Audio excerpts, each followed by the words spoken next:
Yo, yo, yo. I'm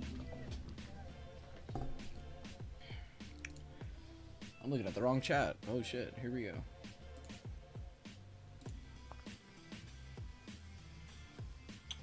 Good morning, Dividend Bull, Matty Ice, Vanessa, Alexis, John G, David, Adam, Andrew, Sandollar, Adam again, Carter. Damn, 9 months. That's kind of crazy. Dr. J, good morning. Good morning, Carter. 083. Vanessa, good to see you.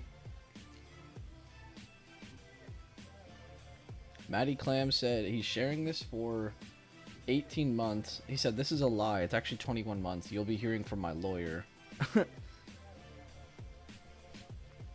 Dude, link me to the lawyer that can take on YouTube. Let me know.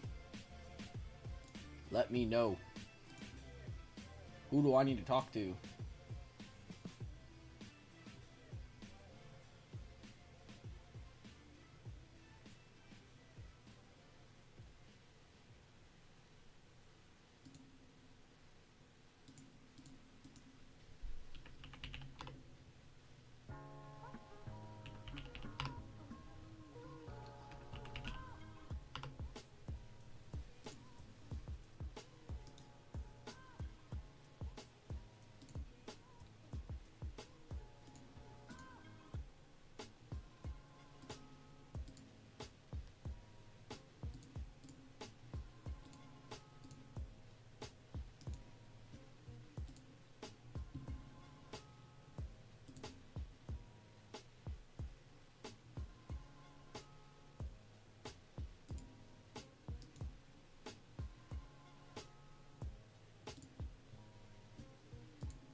Good morning, Kevo. Good morning. Spicy Pepper, good to see you.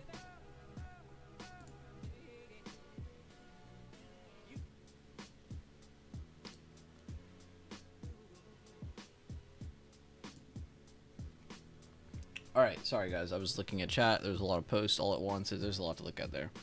So SPY, we're either looking over all-time high, which is also basically pre-market high for some calls. If we get above 601.30s, this will just kind of tell me that we're a little bit stronger than just an average breakout, just because this is an extra level outside of everything.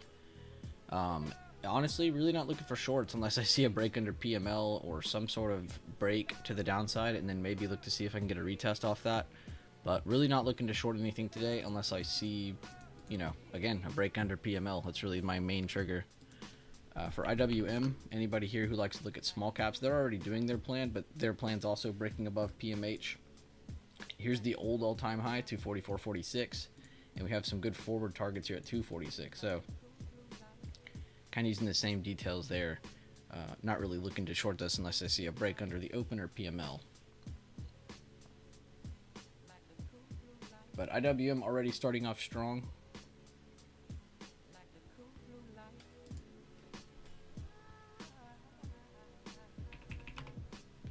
Triple Q might be the reason we're not just flying yet. Oh, wrong chart. Let's go to this one. Put on the PMH.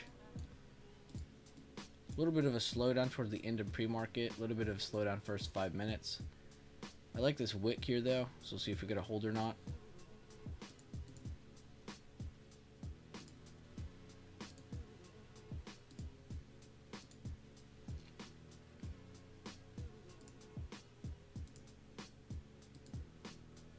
Plans have been posted in the Discord though for anybody who's looking around for what to do.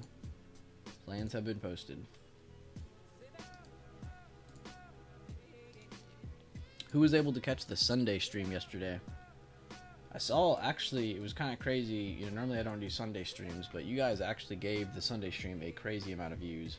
If you guys look at this, it actually got more views than a stream during the week, which is kind of crazy.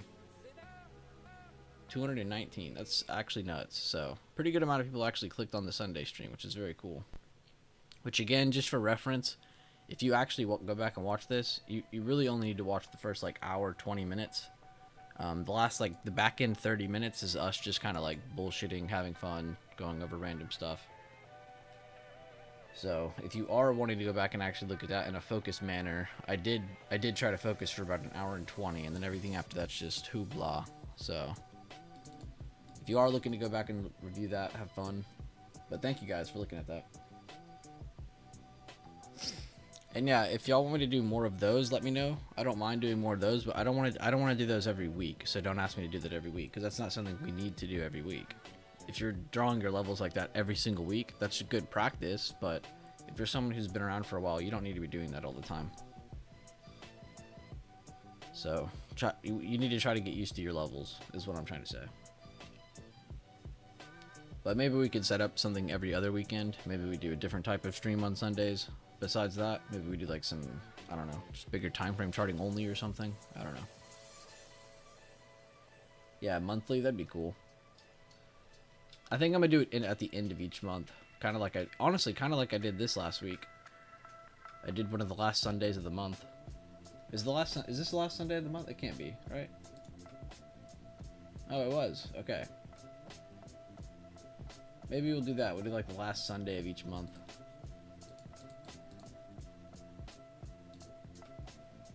And yeah, if you're in stream, hit the like button. It definitely helps. At least that's what they tell me. They tell me that it helps. Who actually knows?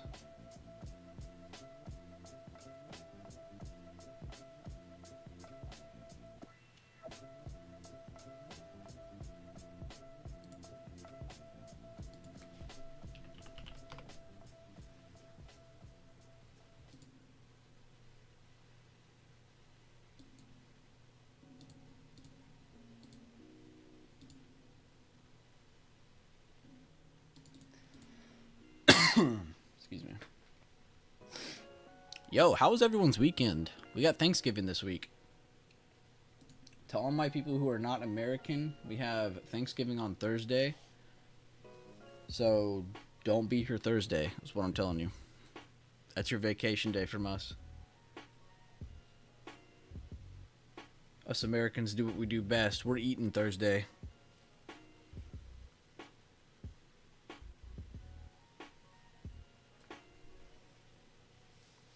But how was everyone's weekend? Who got to do some cool stuff? Who got to not do cool stuff? Why can't I edit my chart? There we go. Shit was freezing for a second. And guys, that's the new all-time high on SPY in the open market session.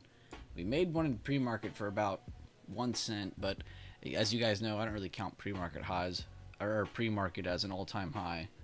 But we will still watch this as a barrier, so very interesting to see this actually break finally. Took a little bit of dipping there in the first 5 minutes of the day. See, we're already over it. And yeah, I'd be pretty bullish on the market. Just this gap up alone is really nice. We talked about what the momentum could do last week and in the Sunday stream if we just get a simple open up higher. So pretty nice. Pretty insane candlesticks here in the QQQ pre-market, but they are also at a new high over 510.62s. They are over their pre-market high. Their all-time high is at 515.58. They're still a little bit of ways from it. So tech could get going, and maybe that helps SPY out a lot more. And maybe that helps the boost. If you're watching SPY, watch 601.30s. We're already above pre-market high. On IWM, we've been above pre-market high. We're kind of looking to see, does this actually make it to the all-time high, or do they fuck with everybody for a bit and just make this weird? Because all of these are in a different position, as you guys can see. SPY is already above new all-time high, or is making a new all-time high. You can see Triple Q and IWM are actually under theirs, and I'd say Triple Q is... Yeah, I'd say Triple Q is farther even. Maybe not by percentage, but by dollar amount. You can see that it is a little bit farther. So we'll see.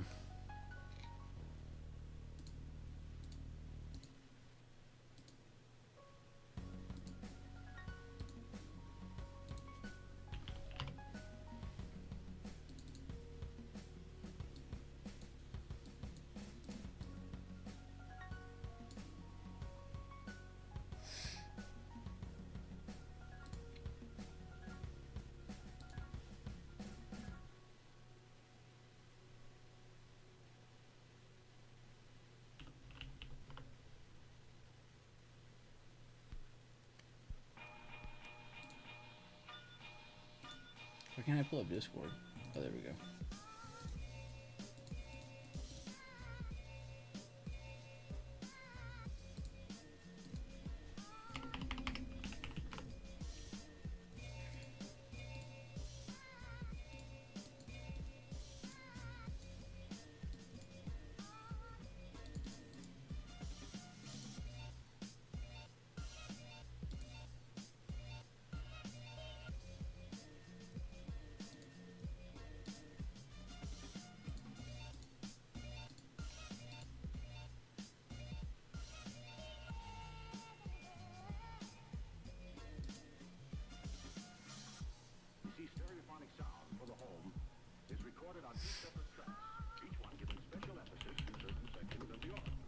They're still holding above all-time high on SPY, so watch for the test of 60130. Which I think the reason I have that leveled now is I think I grabbed it from 598.20 to whatever the next level is. Yeah, that one way up there. So I think that's just a halfway point of 2 levels. Which I don't normally do from an emerging to an extension, but I was just like, this is crazy, there's nothing here.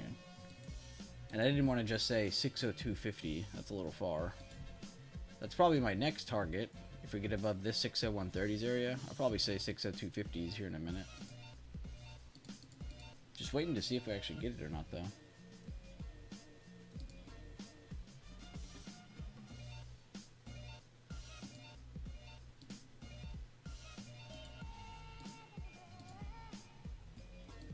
Yo, King Carnage, don't be shy now. Let me know what it was like. Let me know. What'd you get?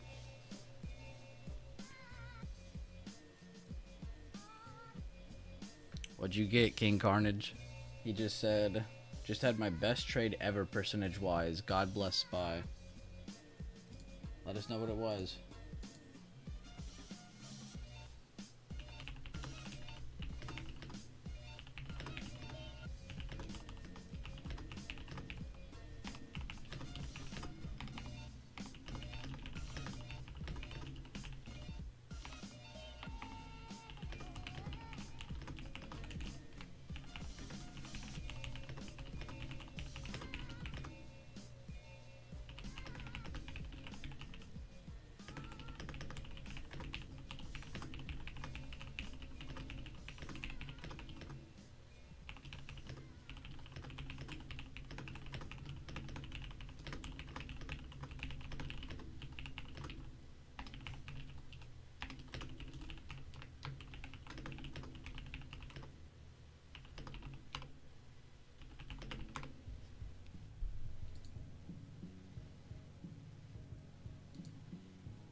Sorry, I'm like, I keep getting lost reading like trade floor a little bit.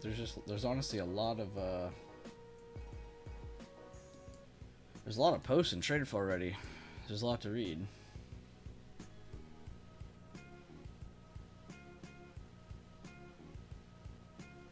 Yo, where's King Carnage at though? Did I miss his message?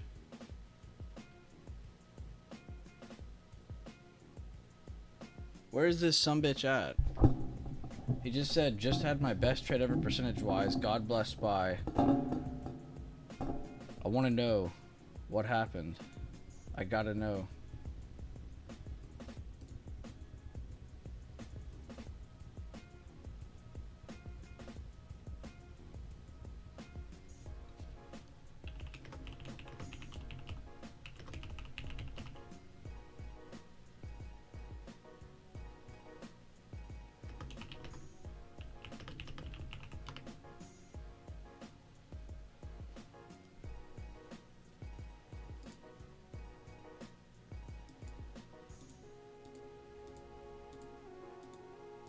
$250%. That's what I was wanting to see. You said, I mean, you can't be like, I just got the craziest percent of my life and then not tell me what the fuck you got. That's why I'm like, that's why I'm tripping right now. Cause I'm like, what the hell, bro? Share it.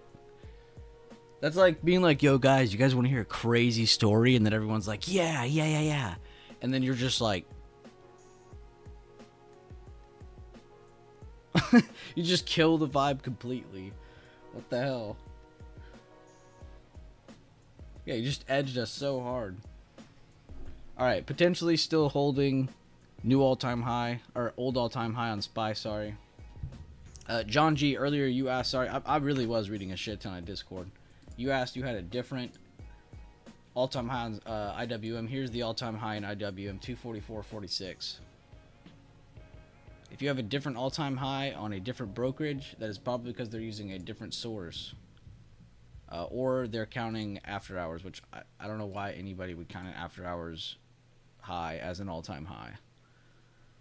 If you just look up what's the average volume in after hours compared to during the hours, you'd realize it means jack shit. Jack diddly squat.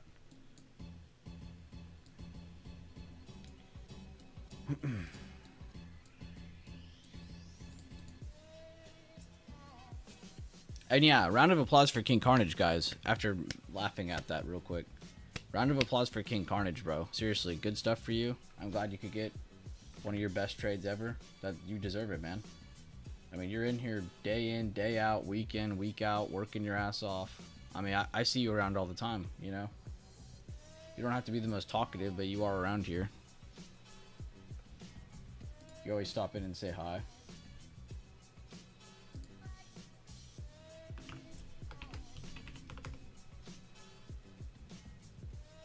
Sorry, I spammed your thing on. I don't. If you guys notice, there's not a lot of times I'll take y'all's biggest gains and go to like Twitter or anything, because that's a really weird place to go with all that.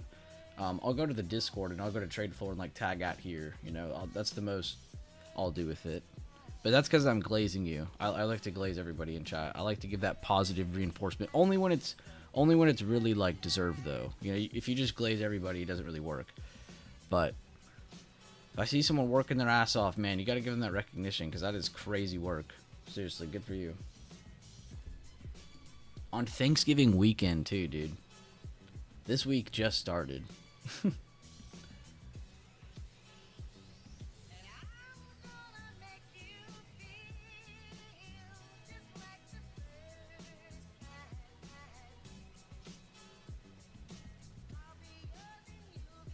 He said, my bad. After closing the trade, I walked around my house to get away from the screen. Okay, fair enough, fair enough. Actually, great answer. Fair enough. I was like, you said it, and then I was like, what the hell, man? Like, is this guy really just gonna not say shit to me? I want to know, what was the percentage? No, you're good, Vin. That's funny. Alright, so we're trying to hold on to 509.50s. This is kind of like a secondary level. It's also pretty much where we... Well, wait a minute. I gotta zoom in more to see that. Yeah, we opened here, then held in the very next candle. So it's also kind of a potential higher low, but we'll see. Really, we just need to hold like all of this, because this is the open, and then this is that next level under. So they can hold that. They still have a chance. If we lose this, this might scare some people, and we could be seeing a pullback a little bit. So careful of this, but also if we see any kind of slowdown at any point, we'll draw our fib. We'll draw our fib from the level of the break to wherever they slow down. Wherever our first green candle appears, we'll grab the low, and then see what kind of retest we get, if we get one at all. Who's to say they don't just, you know, send that shit down? We have the same setup here on IWM. They haven't really broken the PMH yet, but they are right at it. SPY is already breaking under their old all-time high on that previous candle's close. So kind of really just watching the open on this. You can add that level if you want now. I try to wait a few minutes after to, okay, they're just gonna break it now.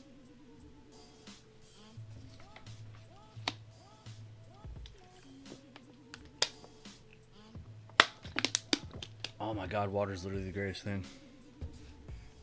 Yo, what's everyone's what did everyone do this weekend? Nobody answered that.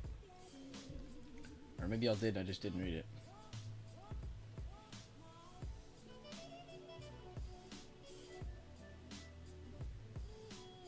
You were looking for the Thursday stream? What the hell are you talking about? IWM all-time high today, what do you think? It's a possibility. I don't really like to sit here and expect it. Because, like, honestly, that's what causes these kinds of moves, is, like, too many people being bullish. And I really hope that makes sense, because I've gone over this a lot. We went over this, like, 3 times over the last, like, 3 streams. But it's just, like, when everyone's too bullish, that can cause these kinds of moves. Because if everyone's betting it to go up, then it can't go up.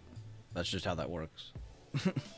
So that's what's scary too, is like the more you're around all-time highs, that pressure you like when scalping. You know, swing trading is a different ball game, but like when scalping this, like if you're someone who's actively, like these first 10 minutes, like I'm happy if you guys got some gains on that, but if you took any new trades on this, you're crazy. Like you really are, because it's really minimal opportunity in those first like 10, 20, 30 minutes, you know. After that, have at it. Hit it all you want. It's just those first 10 minutes, especially around this time where we're around all-time highs, it's so risky. Like, you really don't know what the hell's going on. I'm just saying the first like 10, 20 minutes, like, that's just crazy. If you're closing out trades, that's fine. That's a different story. This candle is wild. I don't even know if I want to check the other two.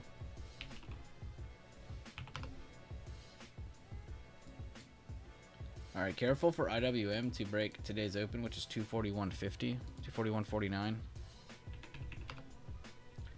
Triple Q is already breaking. Well, can't really say PML, can we? Let's just say the base of PML. 508. So watch for 508 to hold or not. Let's actually just mark that. And I like how I was like, all right, let's see if they can hold the next candle.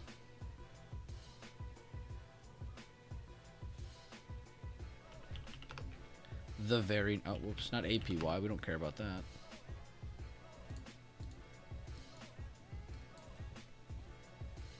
So far, a single candle retest on the 1 minute.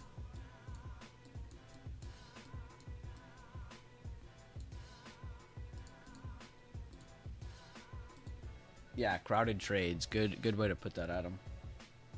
You were making a joke since oh, I'm dumb, Kevo. I thought you meant last Thursday. I thought you were trying to make fun of me because I didn't really stream that much last week. I was like, damn, he's really punching up on me right now. That's crazy. Friendsgiving sand football. Friendsgiving sand football. Hold up, processing real quick.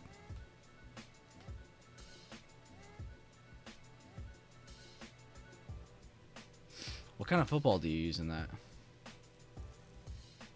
He said bro, not sand. And I mean, think about it. You could have some Friendsgiving sand football if you live on a beach. If you're like Leland and like 80% of your life is on a beach.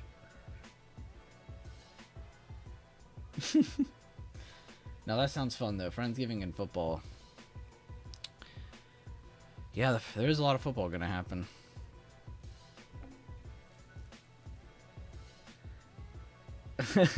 Well, no, Kevo, I was welcoming it honestly because I went from like not streaming that much last week to Sunday. I was like, yeah, guys, I'm streaming at like 5 or 6 or whatever time I said, and then I get on and I stream at like 12:30 or almost noon. Yeah, I was like 12:40. I was welcoming it honestly because that's on me. I was telling a group of people in chat the other day, like, don't hate me for my streaming schedule. Like, I'm someone who has to be in the moment to want to do this. Like, and be able to do it with, like, full of energy, and I can explain things all the time. Like, sometimes when you just open these charts, you just don't give a shit. You just want to load up and look at stuff.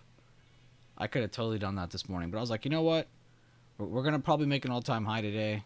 There's a chance we hold it and move even higher. And even if we don't, you know, who cares? It's still cool to watch a new all-time high. Plus, the Sunday stream was pretty cool. We had a lot of people show up, which that was very surprising.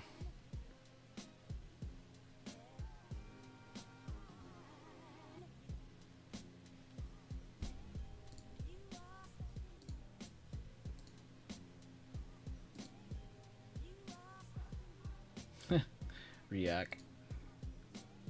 Putas. Yo, nice though. Good stuff. And yo, shout out to... I don't even know if this guy joined stream or not. I really have no idea. This guy really just shows up, posts plays, takes profit, moves on. Like, he does not let anything affect him, and I vibe with that pretty heavy. He'll like post this like to kind of like warm it up, I notice, and then he'll do like an actual post of like him wanting to get in. Which I can't tell. Is there a fib there, or are there zones there? There's like some invisible hueing there. Whatever. Possible setup, and then next thing you know, it's like, bam. So it's kind of cool.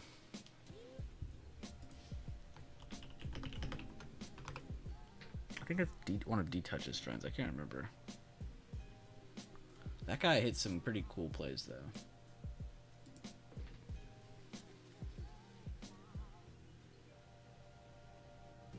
Sorry I couldn't join yesterday. I was on a hike. I mean, that's not your fault. I literally told y'all one time and then did it another time, so it's never gonna be your fault in that scenario. On the James River Trail.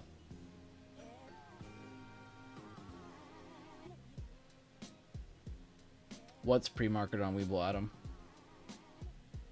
The IWM thing?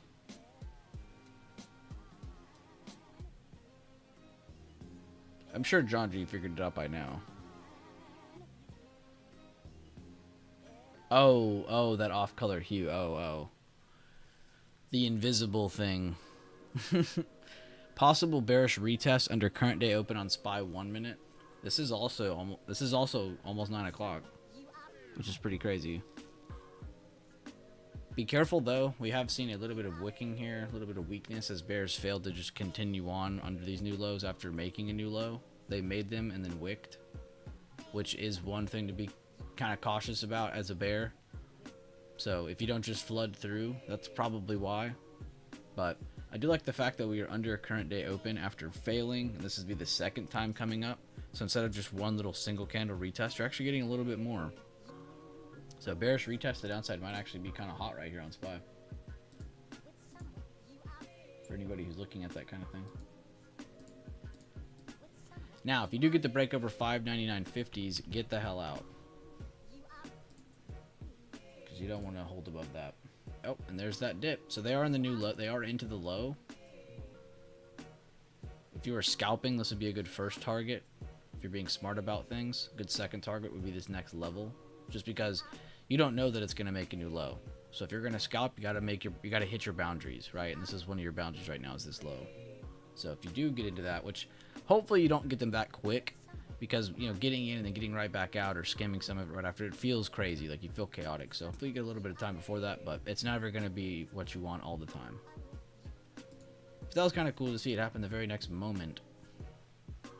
And that's why I was trying to call out the 9 o'clock candle, because A lot of people are looking at like 5-minute candles, 10-minute candles, 30-minute candles, hourly, 4-hour, and a lot of those line up with 9 o'clock. Not every single one I just named. I'm just saying a lot of time frames line up at that time. So it's kind of cool and it made sense. But we'll see if we get that continuation under that new low, or if this is where they're going to chill out at. We did talk about that little kind of caution sign here. They had that low right here, and they perfectly went to it, wicked it twice. And here we are wicking it a third time. So a little bit of caution for this new low, though. But once we get that new low, it should free everything up. Seller should just send it. And there they go a little bit. 598.19, possibly. Second target.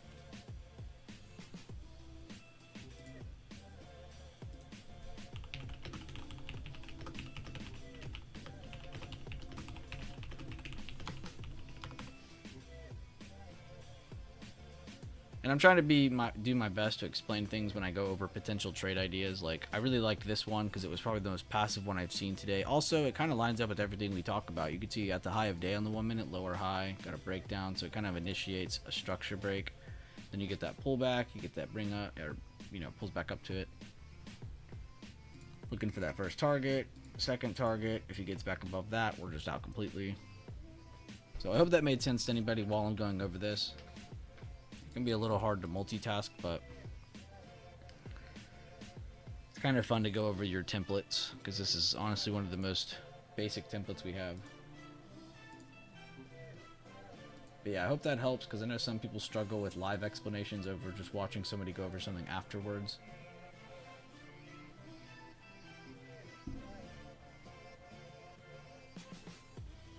Oh no, I think Leland heard me roast him earlier.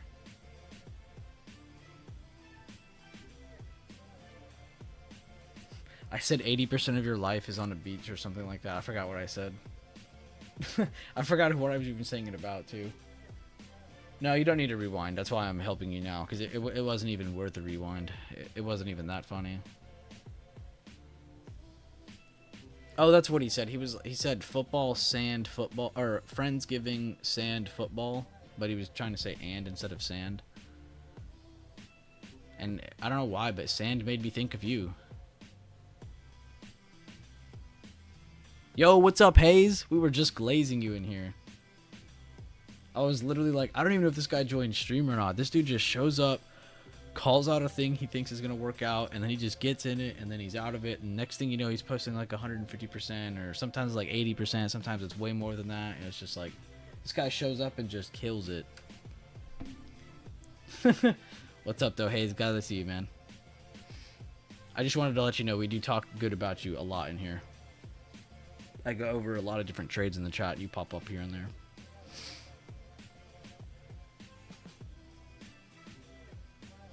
I said something way more terrible. Oh, about Leland. Yo, that was in secret though. I said that in trust.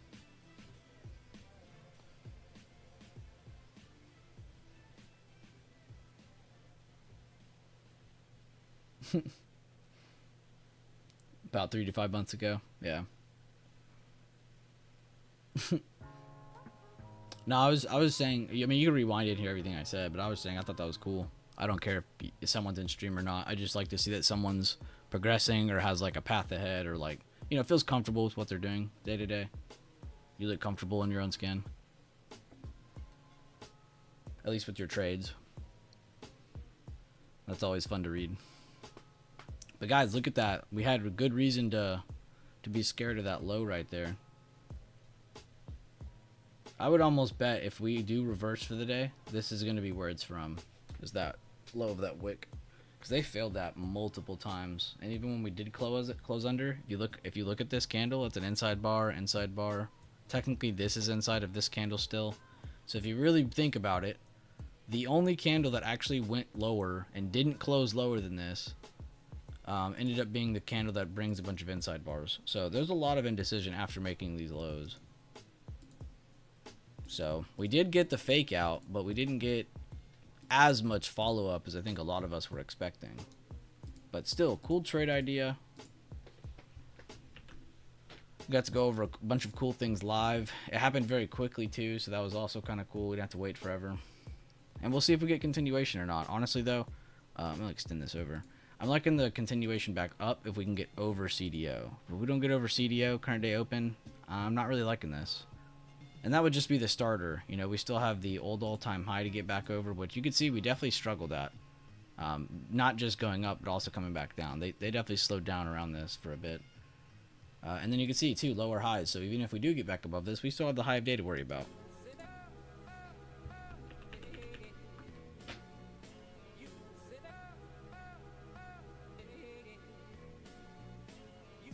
Kevin eating space wagyu today. Yeah, Kevo's a beast. But you are too, man. We got a lot of beasts like y'all in chat, and I like that.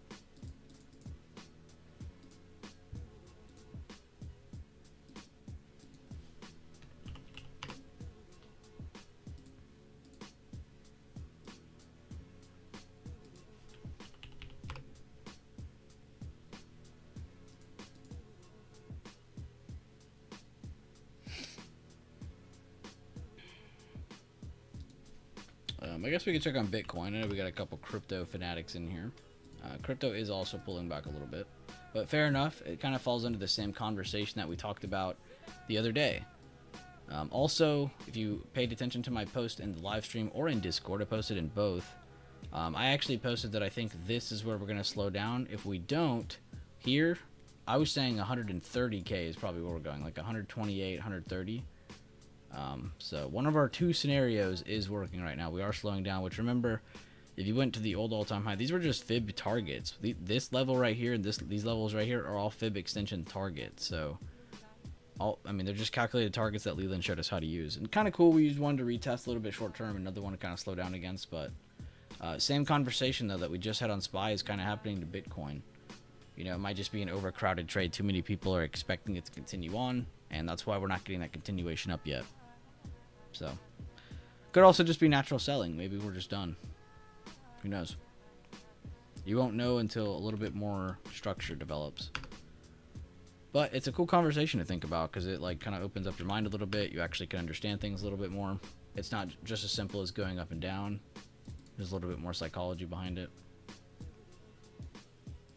And you guys can see, even with all this scary selling, what have we still not broken on SPY? If anybody wants to answer that for me. What have we still not broken on SPY, even with all these scary big red candles?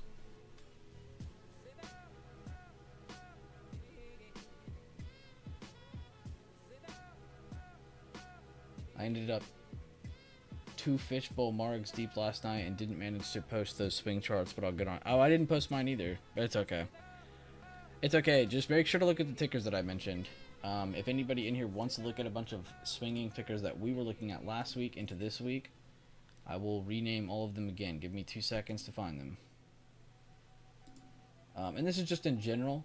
This isn't just bullish or just bearish. It's just a group of us came up with a list. But Caterpillar, Home Depot, Ulta, Adobe, Avgo, Annette, Pens, Meta. I think that's it. And I'm sure I'll find more this week.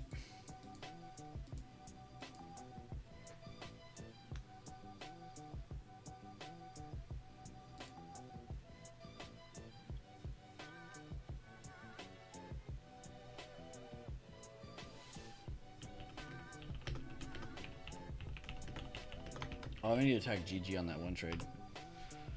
I was telling Gorov the other day my other trade was like 50-50, and then it was. But that's why we went on like some BS contracts. But yes, guys, good answer. PML. We have yet to break PML, even with all this scary selling. So, is this just a pullback to PML? Does this turn into something more? We don't know yet. Which, again, if we do end up breaking that, I really hope a lot of you guys go from your previous day close with a fib up to your today's open. And you'll see that 597.50, we have a level that's already marked off. Let me remove that. 596.90. These are 2 levels to watch for if pre-market low does break. So you have other levels to look out for in case, you know, you don't know what to look at when it's selling more, if it even does that.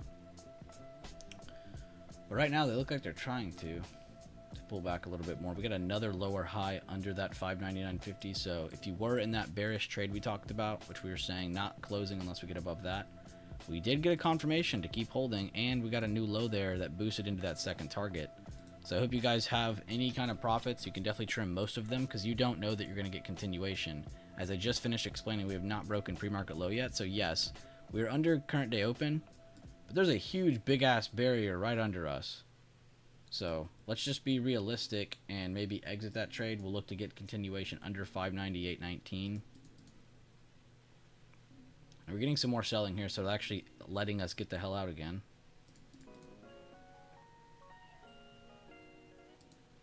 And I really hope you guys enjoy the explanation. Hope maybe later I can go cut all that up or something, because it was a little too quick at the beginning, and then we had to wait, and then we got more, so it was a little bit of pausing in between. But good stuff to anybody who's paying attention in the stream. Yeah, SPY isn't over 600. Trash, yeah. Scam. KKP said, I want to see Bitcoin get rug pulled. Effing Ponzi. Well, you don't have to worry about that in here. I'm not really into crypto super heavily, so. I don't wish on its death either, though. I'm on neither side.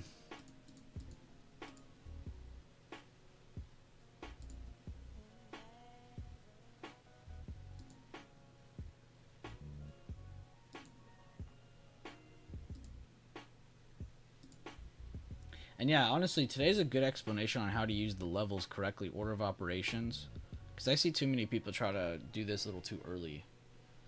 You know, every time they see a level fail, they do this. Which sometimes, sure, yeah, that's going to work, but it's not going to work every time.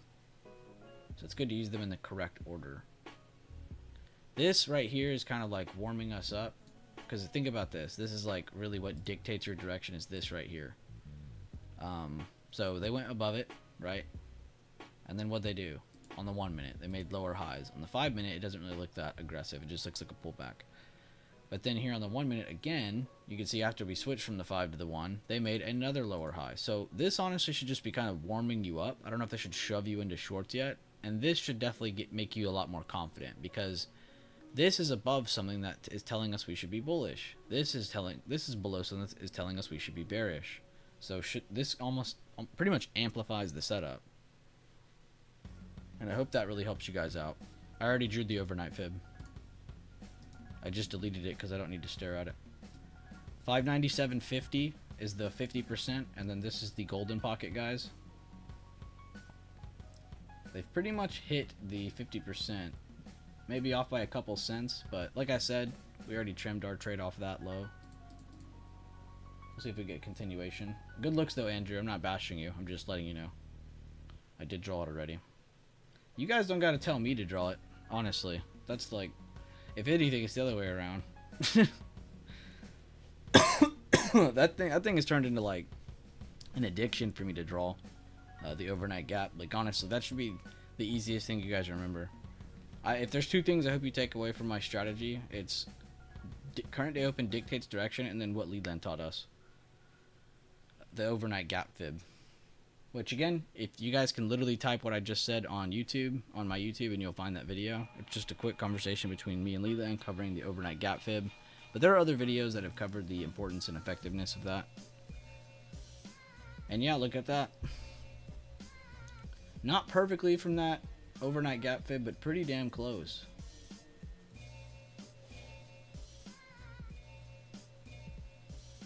I swear, every time we see like those dip buys happen, that's where it almost happens from every time. And I promise you, someone was sitting in here saying, "Why is Bueller exiting his trade? He's so stupid for exiting that without getting a bigger runner." No, you're stupid for not understanding your targets. If you didn't have a target here on the new low, that was dumb. If you didn't have a target here at the level, that was dumb. If you're just holding to get big red candles, you're not really trading. You're just guessing where it's trying to stop. Whereas what I just did was calculated. So yes, huge difference.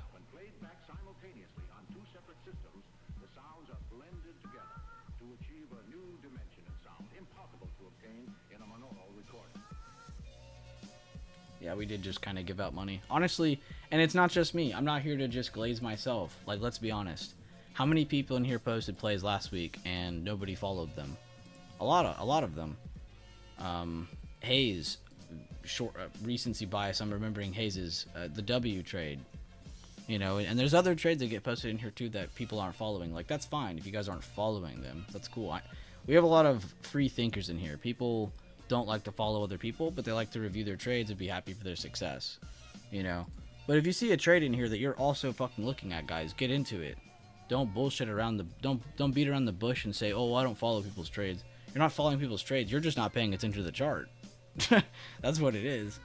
So make sure you guys are paying attention. You know, there's a lot of people who've been covering plays. It's not just me. There's a lot of people in here who come in here who just have been around for a while, have grown confidence on their own, have worked their ass off to get to this point. So I don't know. Use your resources is what I'm trying to say. It's not just me. I don't want it to be like, guys, I'm the greatest trader ever, sign up. Like, no, it's this group is crazy. Like, there's so many people like this that can do this. And some people just do it on the trade floor for fun because they're just it keeps them focused, keeps them in the zone. And look at that, holy crap! Imagine if you were still holding, you'd be pissed at yourself right now. Yo, good shit, guys. I'm actually proud of today's stream so far. We're only 46 minutes in, or 52 minutes in. I can't count.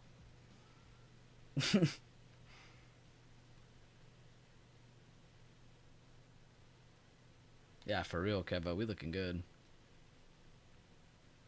And I'm not joking. If anybody needs help with any of the explanations today, please just ask. I will not bite.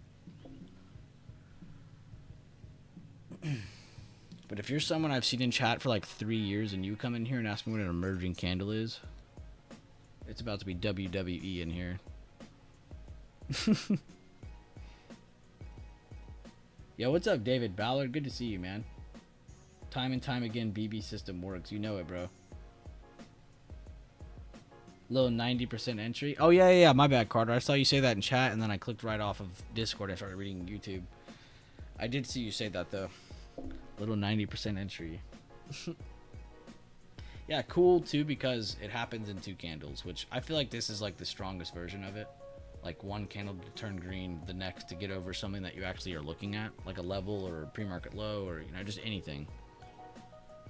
So pretty cool. And it happened at the other barrier that we talked about. What are the only 2 levels I said watch today for blood, basically.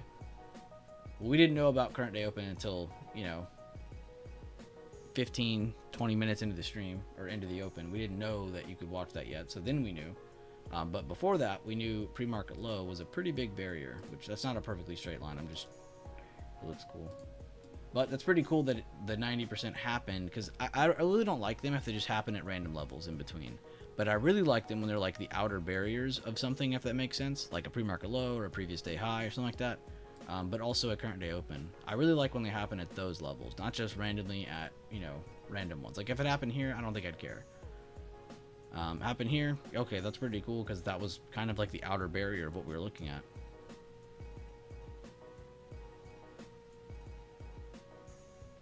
I played Riot again, B, bought 50 shares at 8, sold it. Damn! Doubled up on them, basically. That's pretty good, David. How long was that trade? How long did you have to do that? That had to take some holding in it, didn't it? Let's see. Oh, okay, maybe not. Okay, so not as crazy long of a hold as I thought. Unless you were buying back here.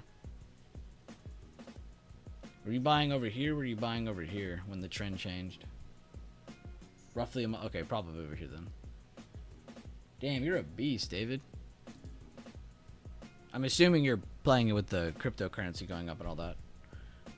Dude, very, very cool. And it looks like you got out at the 15s. Damn, you got out as it started slowing down finally. Honestly, a pretty cool sign isn't even this candle. Like, yeah, that's a scary wick, but the size of that candle is still strong. This would have definitely given me a little fear seeing that after, because it's 2 wicks and not as that crazy size of a candle. And then that's just crazy. Now they're rejecting that. Yeah, what's up, Alexis? I've honestly just been glazing everybody in here. We got a bunch of geniuses in here. No sarcasm. I'm actually saying that. Oh, wow. They're actually trying to hold that on the 1 minute. Set limit still at 15 pre-mark because I played the same levels earlier. Oh, you had done that before. Oh, wow. So using past experience to help you out. You're a beast. Dude, round of applause, David. Seriously. Round of applause to anybody in here who has the confidence to be posting plays, going over stuff, getting your gains, getting yours. You know, honestly, getting yours. This is getting yours season. Round of applause. A lot of leaders in here. And guys, don't be scared to post your trade reviews. I understand if you don't do it instantly because we all have, you know, a day ahead of us. But at the end of the day, definitely be sure to lap back around and get to that result and review channel so you can get that all in there.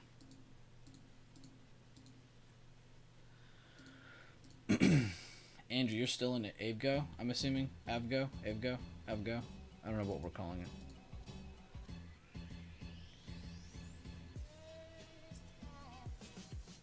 You're trying to see if W gets to 50. My bad. Hayes, I glazed you. We didn't even go to the chart. Let's go to the chart. Let me give you the respect that's deserved. Wow, this is beautiful. You guys know I love these like curling moves. Oh my god, that is actually so sexy. Wow, this one right here is crazy. So I really like the curl ups, but I really like when the wicks happen too on the right side. They didn't happen as much on this one, but still, that's a meaty candle right there. Oh my god, you know what? Who knows their candlesticks? What is the name of this candlestick pattern? If somebody gets this, I will remember your name forever. Please tell me y'all have been studying. If anybody doesn't have the free candlestick handbook guide, let me know.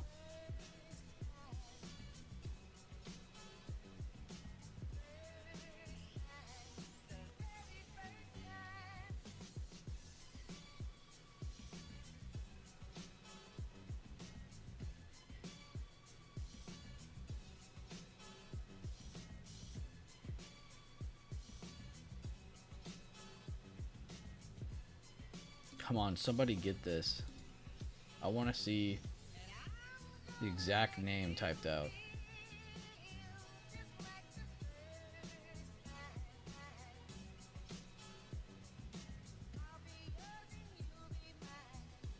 Come on, guys. Damn, y'all really need to read that damn handbook guide.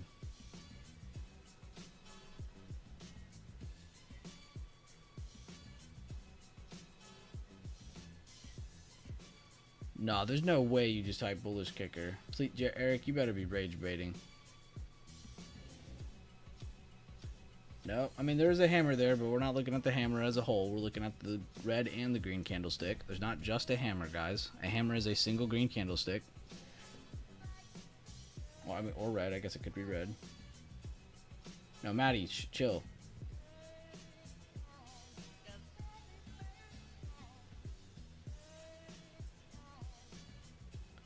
Engulfing, opposite of a dark cloud cover,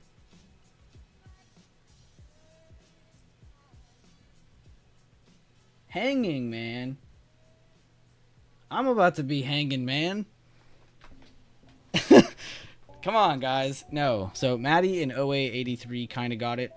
Or actually, OA83 did get it. Maddie kind of got it. I think Maddie's just giving it a cute name. He said the green soldier, but it is a white soldier. But if you guys just call it a single soldier candle, that's also cool. But damn, guys, y'all need to read that handbook guide. That is a free resource. Come on, man. Y'all are making me look bad. That's crazy, bro. It's crazy y'all aren't reading that when if you went to any other chat, nobody would give a shit about your candlestick knowledge. They'll be like, oh, bro, check out these images I copy and posted from the fucking internet. You know what me and Leland did? We made our shit. And we made our explanations. And we made up our rules for the candlesticks. And we went over every little detail you could ever use to trade each of those candlesticks. Nowhere else on the internet will you find a handbook guide like that on candlesticks, guys. Take this shit serious. I can't take you serious if you can't even name a candlestick. It's not like we go over 50 of them. There's like 12 of them. Maybe 10. Guys, take this shit serious. I care about you. Fucking Christ, please. Work with me here. It's actually free, too. It's a free resource. It's not like I even, like, charged it or baited it or anything. When Leland made it, we just released that shit for everybody. Take this shit serious, guys.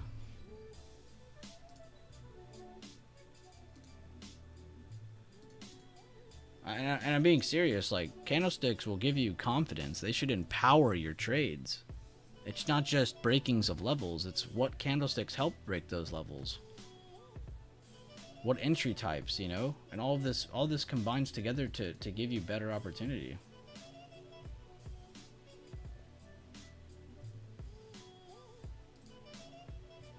Here, I'm gonna repost it again, Kevo. The whole thing. That really hurts my feelings. Hold up, let me find. I have too many folders. 1 second. Oh, here it is. I forgot I gave it a new name so I could see it quicker.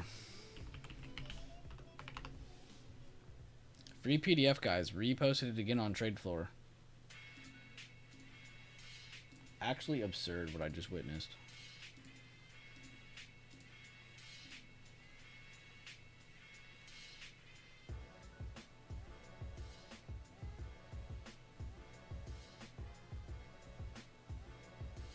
What do I think about Target and Black Friday? Bullish. Bullish. Bullish. But you know what sucks, though, is that, like, I don't want to say this is because of that, because the whole market, or most of the market did this, but, like this just happened to me on, like, Shop. Like, I was looking to short an inside bar and stock, and I didn't really think about it, but I probably shouldn't have, because Black Friday is going to help companies like this. I don't know about, like, eBay and stuff like that, but, like, Best Buy, Target, all these companies, Walmart maybe, I'm not even sure about them, actually, they might hurt them. But no, bullish. Absolutely. But I'm just saying this, like, front run move you're seeing might already be kind of the start to rising implied volatility to make it harder to get into new trades on some of these ideas. But no, I'm full on bullish on everything.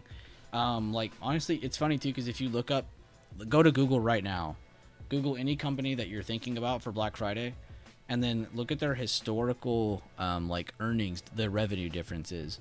They make a shit ton of money on Black Friday, and most of that quarter's money is from that one day or one weekend, which is crazy to think about. Like, you would think that naturally, but it's crazy when you see the numbers on paper. It's like, wow. Like Shop or somebody else, like Costco or somebody, for instance, that, you know, they'll be like, oh, most of our quarter was all in this one weekend. It's like, yeah, because that's how much money they rake in on that weekend. People go spend a ton. It's like Christmas. Like, a lot of people say Santa Rally. Honestly, I hate when people say Santa Rally. They're not giving credit to where it's actually deserved. You know, retail is where it's at. Retail. What are things everyone's buying around holidays besides gifts for each other? Retail. Yeah, Target, Walmart, and it's and that's I'm glad you said online sales too, because I didn't even mention that.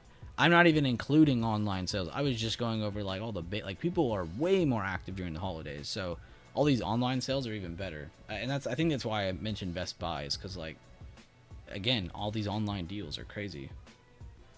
People are gonna go crazy on them. Yeah, I like that you said Target. I was gonna say the same thing. I understand why you said that, because, yeah, Walmart's literally up. So not much you could do on a new trade there, because lower probabilities, of course. I 100% agree with you. I'm glad you said Target too, because I'd been looking at this before, because that earnings move. Because in my opinion, Target should not be down here. I'm sorry, like, I don't care what they're doing. People still go to Target. Target is still heavily involved. I don't even know why they dropped. I didn't even read their earnings, to be honest with y'all. I'm assuming it was something bad, though. But no, good looks, though, Hayes. I like your idea on this. Good little early start to the chart, too. Let me open this up more, because I cannot see past that. What is this? Whoops. That did not go where I wanted. And honestly, I love when you guys include trade ideas like that. Like, you should come up with trades like that.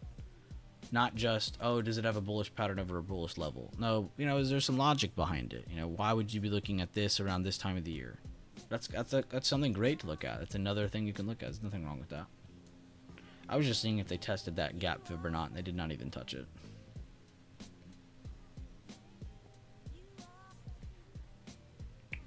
It missed predictions by a wee bit, and Walmart and Costco beat. Oh, fair enough. Yeah, they're really aggressive against each other. They're very competitive. Just remember, though, competition is good for rising prices. Without competition, stocks don't go up.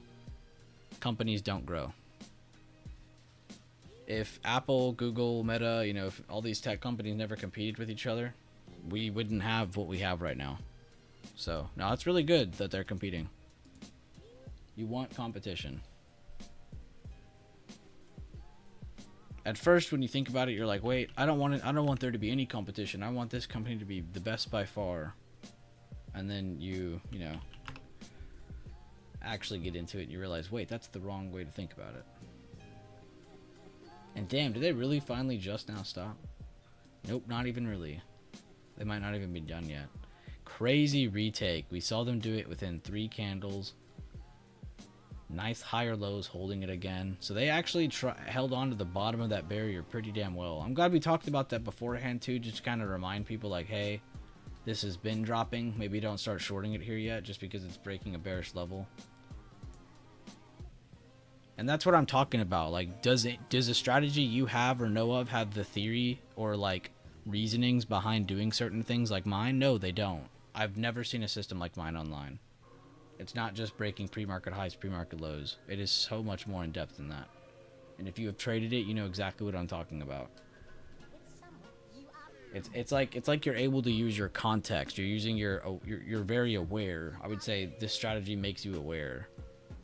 Because you're using nothing but context to help you make your decisions.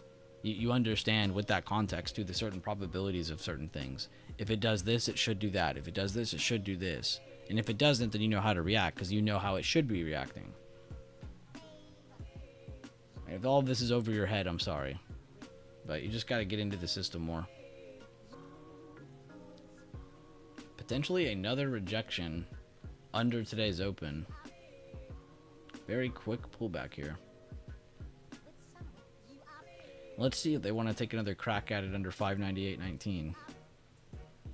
We do have that 597.50, and I think it's 597 or 596.90, somewhere around there is that next level. We'll see if we get them. But how's the stream so far, guys? Let me know. Be sure to drop a like. I've been doing my best to try to explain every little detail on the chart as the chart has been progressing.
Dude, today's stream could legit be a workshop. See you later, Wag. Thank you for being here, man. I appreciate you. And no problem. Thank you for tuning in. Everybody always wonders how you make so much money, Wag. And honestly, you just pay attention. So I appreciate you. And you work at it. No problem, Maddie. No shame. You want NVIDIA lower to buy more? Need TWG to get short squeezed. FT&T making higher lows, gonna hold that. Don't like Avgo under PDC there. No, fair enough. Thank you, Kevo. I appreciate you, man. I always appreciate you, and even when you guys are not in here, if you're working your ass off in chat, just know that I'm probably glazing you here in stream. I always love to give that positive reinforcement when some of you guys are working your ass off or clearly doing great for the chat. not just keeping it to yourself. I love when people do that. They learn and then they give back. I love when people do that.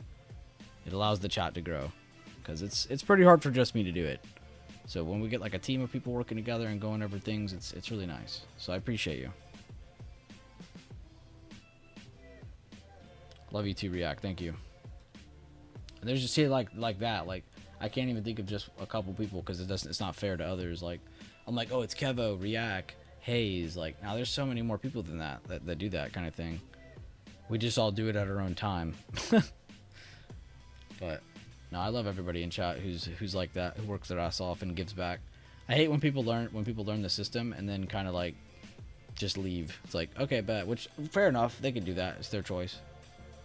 But I really love when someone works at it and then stays in the chat and helps, not really helps others, but just kind of like reports back to how they're doing, and then it helps others see like, okay, maybe this is what I can expect. Because some people get into this stuff and they just expect the world, and fair enough. I mean, the world is basically promised to them if they go to Twitter. So social media will lie to you, but it's kind of nice to go into the chat and not just be like, oh, the owner's doing good, how are the people doing? It's like, you can go in there, you can see how my people are doing. They're doing better than most traders. And they're very confident, and they're very nice, they're very giving. It's like they're not assholes. We're not all going to the clubs with our Lambos at like all the time. You know, it's like that's not a realistic lifestyle. And if that's what you're used to seeing, then you're just looking in the wrong direction. And that's kind of on you for looking in that direction. You should know better. You should know social media by now is not giving you the greatest resources. Yeah, honestly, like, and if you're worried about gains, like what Kevo just said, like, you're worried about the wrong thing. If you're worried about gains but not getting a sound system in front of you, or just a routine, I'm not even saying find a strategy. I'm not going to be one of those tenfold guys. Find a routine. Find something that helps you get comfortable. Find something that helps you be a little bit more patient. Find a routine that gets you, like I said, comfortable. You want to be comfortable with everything in front of you. Because you got to be comfortable to trust what's in front of you. You got to be comfortable to trust. You have to trust to be able to have confidence in something. You know, you can't just look at it and be like, oh, I'm bullish, and then you just have the greatest conviction ever. Like, no, sorry, that's not how it works.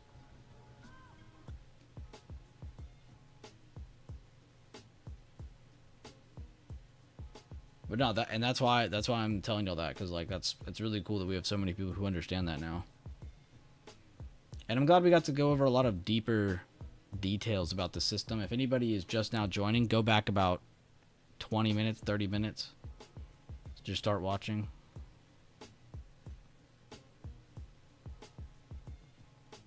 Now, today's stream is great, not just because of the call-outs that everybody's giving and everybody's working with, but all the explanations we got to go over. Pretty cool.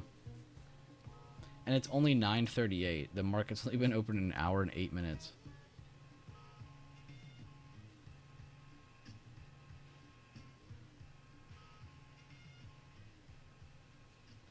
Ow.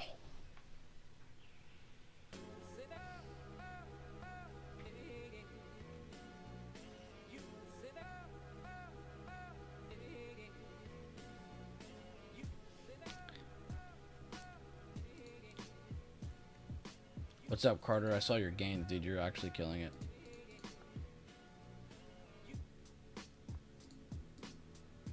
Damn, Eric. Yo, shout out to Eric. Let's go, dude. Eric is always in my DMs with the you and username are two people of the same, like you're the same person in my eyes. Eric and username. I swear to God, y'all have like the same mind too. Y'all type the same way, y'all think the same way. You both do this thing have done this thing in my DMs where you send like all these notes and you're like, yo, I don't even care if you respond. I just need to put this somewhere. And then I read it all and I'm like, holy shit, these guys are smart. You and username are like two of the same person, which that's a compliment, honestly, because username is like one of the best traders in my eyes, at least. He would never say that out loud, but I always like to think that, because he really is. When he's in his zone, he is a beast. When he's out of his zone, he's just like any one of us. But when he's in his zone, he is something else.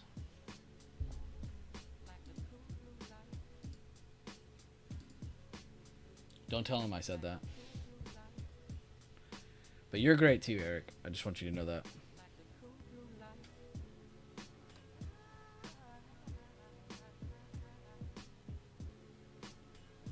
It's okay, Andrew. It happens, man.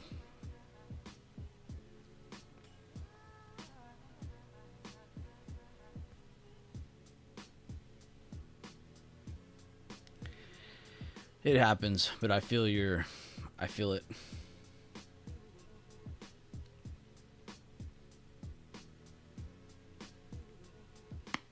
Ow.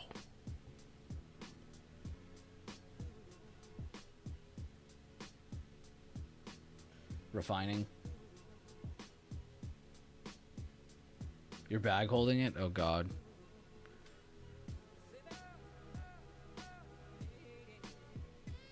Aunt Maddie said, I tried cutting for you so it could pop. Your rules in the trade are still good. I cut the closer one. Still got that other one. He said, bro, I tried to liquidate for you, bro. I tried to make the price go back up. Fuck. What else do I do? Maddie's like, we're not both going down. You're just taking one of us. Bro, you actually reminded me of that scene from that President movie. Hold up, I gotta find that. What do they call it, man? I gotta think of the word. There's a term for it.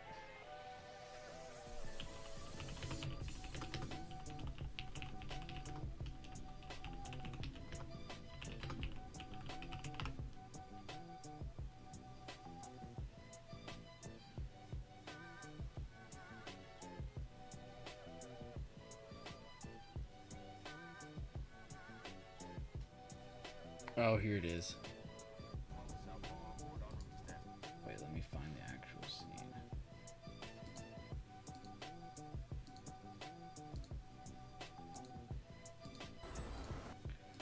Hold up, bro. I'm about to explain y'all what y'all just did so perfectly. Oh, they got hit. It's right here. So in this movie, it's a whole lot. I'm not giving the whole backstory. If you haven't seen this, you're just late. But this is like Andrew. Wait, Andrew's the president, and then so Andrew's the president, and then this other helicopter is Matty Ice. He's like, prepare for sacrifice. Here's Matty coming in to save the day to get liquidated.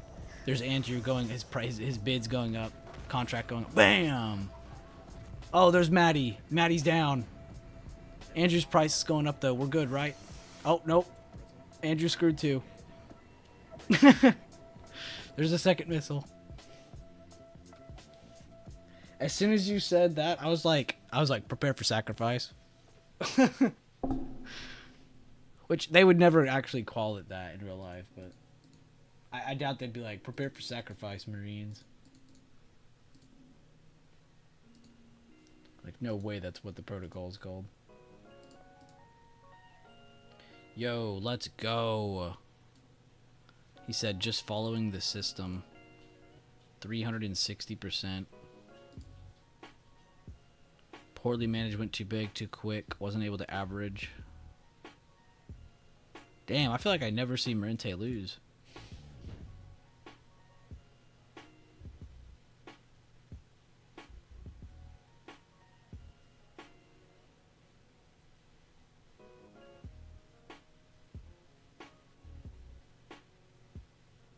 Wait, were these puts? Are these puts right here? Can't short into CDO if those are puts. That's crazy. I don't think these are puts though. No, he sold these for profit. Yeah. Those were calls. Okay. Where did we go wrong here then? You profited here?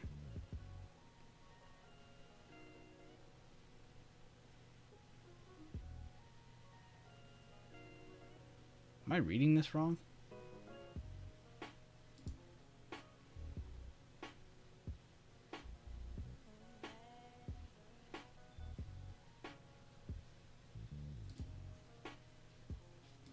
No, I'm not. Okay.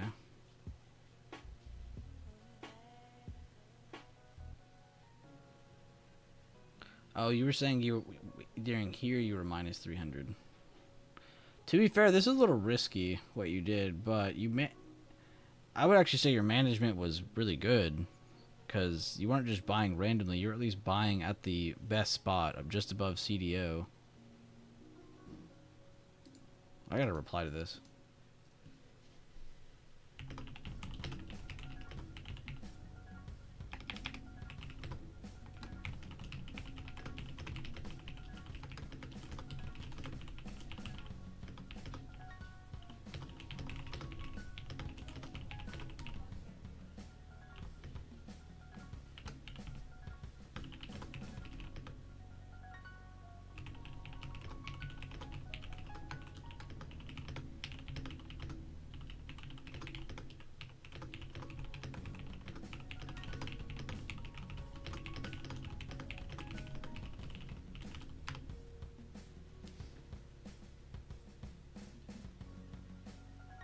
Why do I do that? Why does my fingers do that? Why do I always type Greta? I never type great. It's like my brain is like flashing the next letter before my finger does it. I always type Greta. It's never great. Can my fingers just work? What is this?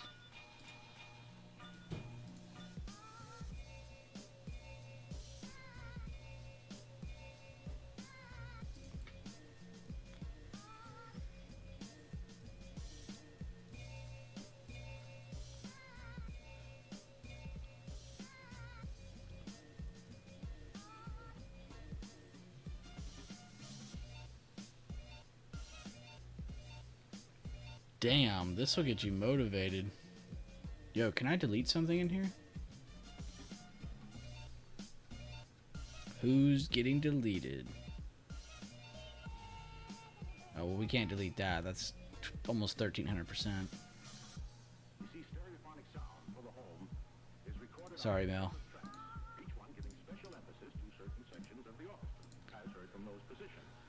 Wait, I'm not done reading. This is actually really interesting. Where was I? I was right here.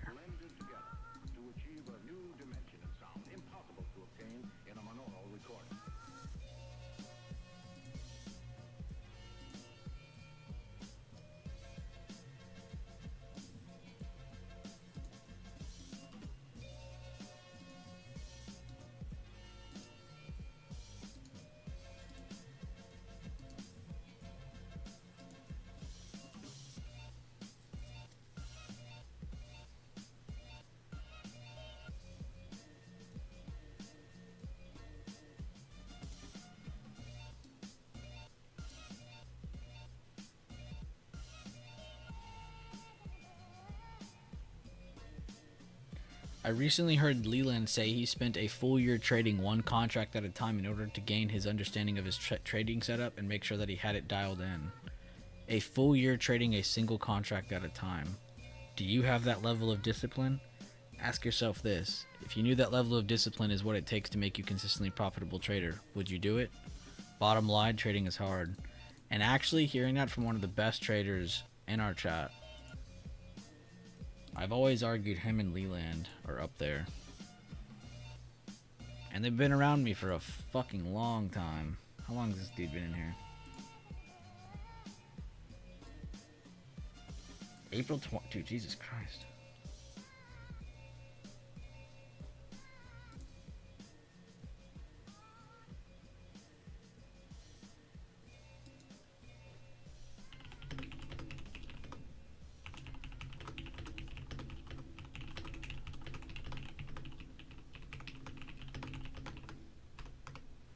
God, I love this keyboard. Oh, and look, nothing's happened this entire time. On Spy, at least. So, it was good that we checked in on Discord real quick. Yo, Matty Ice! Matty Ice! Coming in with the YouTube membership, gifting it. And it goes to Eric, of all people, bro. It actually went to someone that is probably going to use it. Yo, good stuff. We like Eric. Thank you, Maddie. I appreciate that, dude. Seriously. Thank you for the early Thanksgiving Christmas presents. I appreciate you. I know it's only $4.99 and like probably 89 cents of it goes to YouTube, but I do appreciate it. Thank you, thank you. For real, what a legend. Tobias never does shit like that.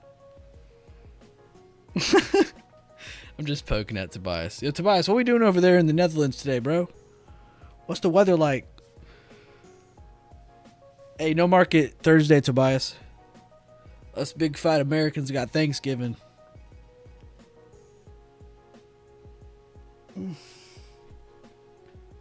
He says, I pay in effort. Yo, he totally does, though.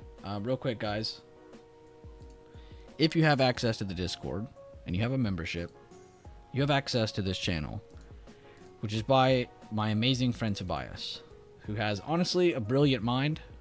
Normally, I find people like Tobias to be a troll, but when you get to know Tobias, you start to learn he's actually pretty smart, actually kind of funny and pretty cool. He can be a little weird, but honestly, when has weird ever been bad, you know? Like, if you're not a little weird, you're a little fucking insane. But pretty cool, though. You can click on this link here. Excuse me. And you can actually go straight to his... Oh, it's not a Substack. I'm stupid. Is this your own website, you nerd? Oh, you're actually a nerd, bro. You made it... Oh, no, he did it with that thing. Okay. You're still a nerd. Where did I leave off reading? I stopped reading at the natural gas part. I finished solar, and then I got to this, and I got tired. I was reading this at like 12:30 last night. But pretty cool. My homie makes this stuff. Y'all should check it out. I'll send the link in the YouTube chat if you want to check it out. Pretty cool, though. He works pretty hard on this stuff. And it's honestly pretty cool because a lot of the time he's been correct on a lot of his like breakdowns. It's just a lot of them are long term. And I know a lot of you guys love long term stuff. So honestly, check it out if you're interested. Yeah, for real. I agree with you, Adam. What a loser, bro.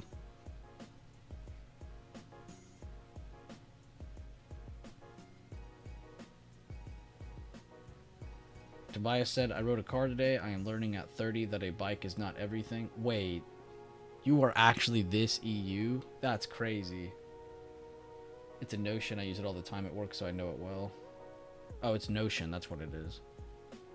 Damn, it looks really good, Tobias. Honestly, I think I love that a lot more than Substack because there was like a lot less like shit on the screen. Like it was just what you were looking at. It almost looked like you created a website just for that post. Like that's how good it looked.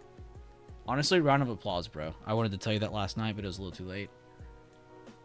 But seriously, good. I love your post, bro. Seriously. I hope other people like them as much as I do because I actually find a lot of them kind of entertaining and informational. It's like fun reading for people like us who are like not normal at all. Guys, can somebody tell me what trend we still have under today's open though? We still have lower highs popping up and we do have higher lows popping up at today's low. So we are genuinely squeezing under today's open.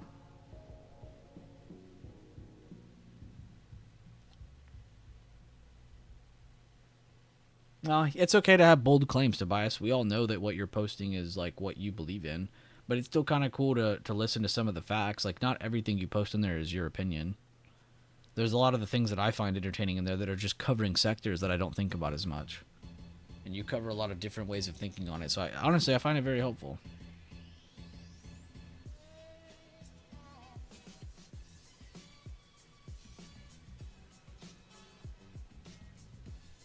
Wait, who are y'all talking about, Maddie? The helium thing? And yeah, welcome to the stream, guys. If you're just now tuning in, we've done a lot of talking today, a lot of big detailed breakdowns and stuff. I'm gonna probably have to cut stream up later and get it in a better video, or I'll just keep the stream small and make people review it all. But today's been pretty awesome. A lot of leaders emerging in the group, as always. Not just going over the system in the most basic way, but really showing you the difference between my system and what everyone thinks are trading levels. Don't just trade levels, guys.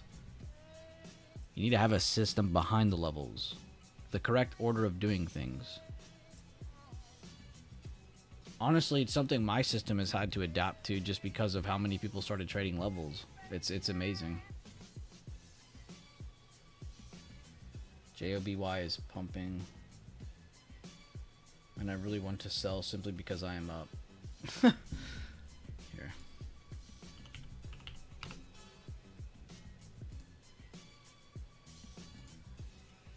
Oh, I can see why you'd want to sell.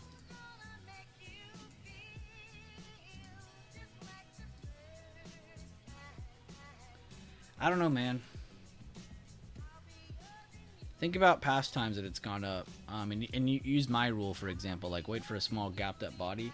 They technically have had one gapped up small body candle, and then they had another day. So you're not greedy for wanting this at least scale, you know, at least trim something. I don't know how many shares you're in,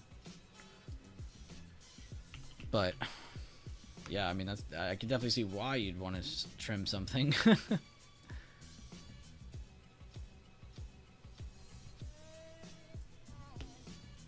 Wait, why are you in this? What is this? This is the helium thing you're talking about? What the fuck?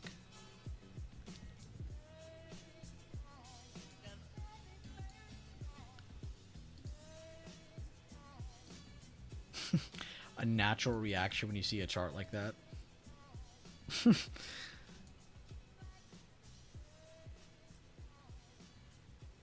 Yeah.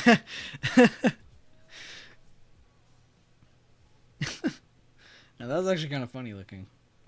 Yeah, tell me, why are you in that though? I'm actually just interested. I'm not even trying to criticize you or anything or be weird. I'm actually interested. Genuinely curious. I just said lower highs. We started falling with the squeeze. They are breaking this recent... Oh, wait. They might be holding it. That'd be a huge fake out. If that closes back above 598.20 and we pump, that is the fakest liquidated trade I've ever seen. They're flying cars.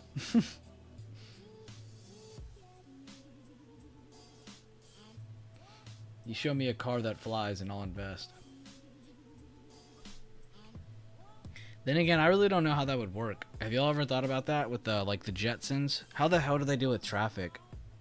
Like, how do you set up traffic lanes in the middle of the air?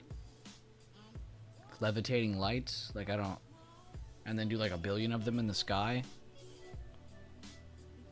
No, I actually don't know how flying cars would ever even be feasible. Not even just talking about like, the car itself. I mean, just genuinely just like traffic laws. How the hell would that work? Damn, Tobias.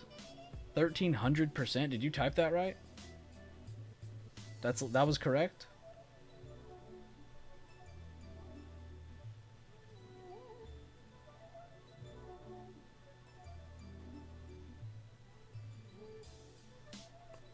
$1,325%. Dear God.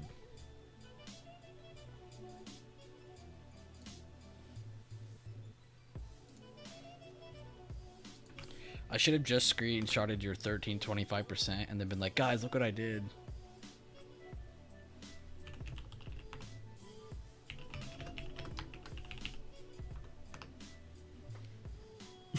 Owner of Too Biased. Played a gap close for 115% and then you just let the rest run. You're actually a baller. Oh, that's not how you start that, Maddie. Don't use the word faith. US-based energy company for one that is not totally focused on renewable. Yeah, because you can't just do one or the other. You got to find one that's mixed. That's why you see me brag about ET, because they don't just do like certain types. They do all kinds of energy. It's good. That's a good sign though. Which is new policy should help. Also, they just went debt free and have new properties. They are exploring with one showing signs of lots of helium, which we all know is getting a tad scarce. I don't know, maybe I'm an idiot, but it's no, you're not an idiot. I was just curious why you liked it, why you believed in it. I just wanted to know. Don't beat yourself up. Be confident with your position. Tell me why you like it. This is why you like it.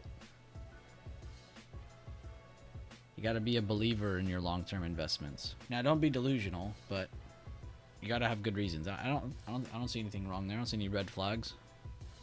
I'll have to double check some of this later, but actually I'll just double check some of it now while we watch SPY possibly fall off the chart.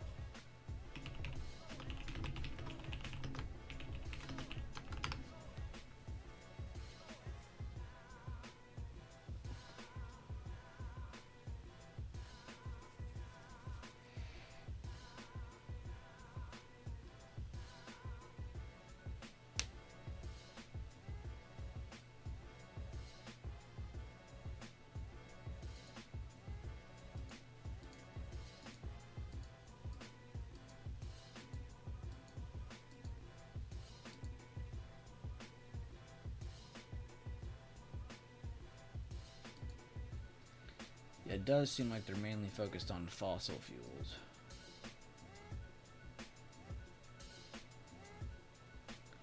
Which, this could be big under Trump because he was already saying, like, even in his last term, and honestly, I just like it when any president does this, but, like, you should want to support, like, American-made energy and then make the prices of that go up so we can be like Russia and sell it.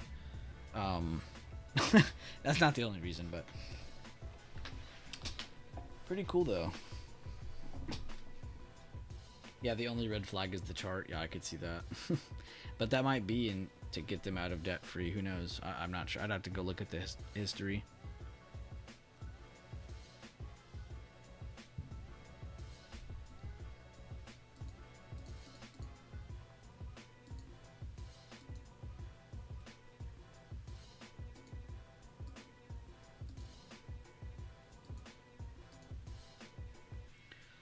Well, it's just like anybody who thinks we're only going fossil fuels or people who think we're only going EV are just stupid because honestly, we live in a world where we're going to need both.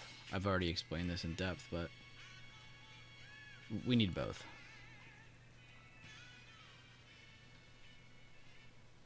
We're not getting rid of either. And anyone who thinks that's going to work out has not figured it out for themselves yet. It's not even just because, like, oh, Elon said it. It's like, no, like, that just genuinely makes sense. Why would we just focus on one? There's countries out there who have, like, just one or two, and they're scarce. Anything happens, and they're done. Back to snow dogs and horses.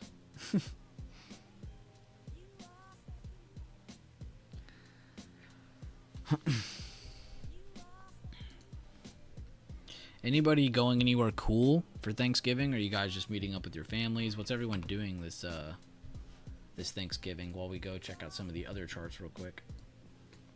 I might do a chart update in chat. Wish my chart wasn't so, like, expanded on like that, but whatever.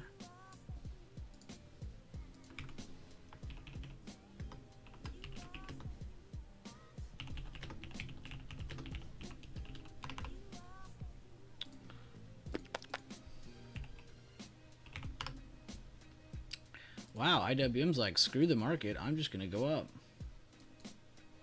That's a new all-time high on IWM. Wow, beautiful little hold there too. You love a good snow doge.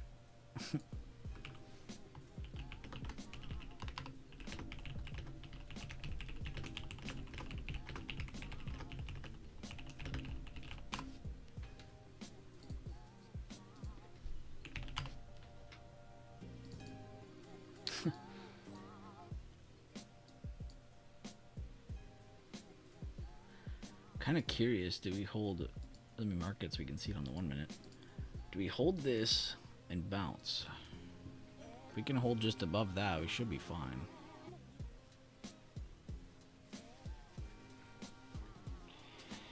Hold up, let me catch up. Very energetic spy today. This is what bulls needed to push further. Make it seem like this is the top. Change people's sense. Yeah, exactly. Andrew, you are fucking so smart, dude. Don't let anybody tell you otherwise. True, but I was shocked at how cheap batteries with solar is at the moment. 3 years from now, going to the gift. Oh no, yeah. We'll have to see in the future too.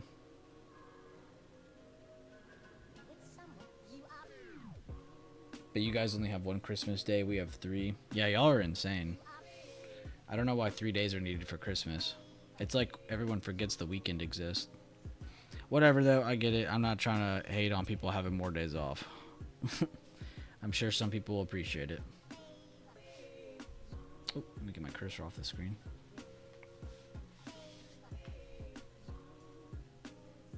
How was everyone's trades day, though? Did anybody catch anything alongside anything I had covered? Did anybody catch anything alongside anybody covered in chat? Did you catch your own? How was everyone's day today?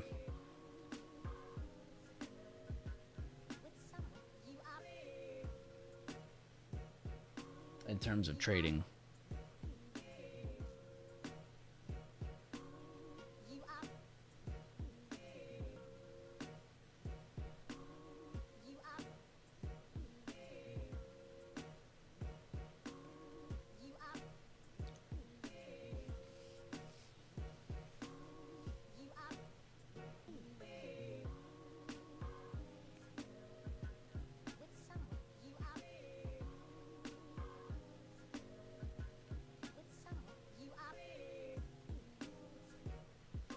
And honestly, Andrew, good setup, just no follow through. Don't take it personal on Avgo.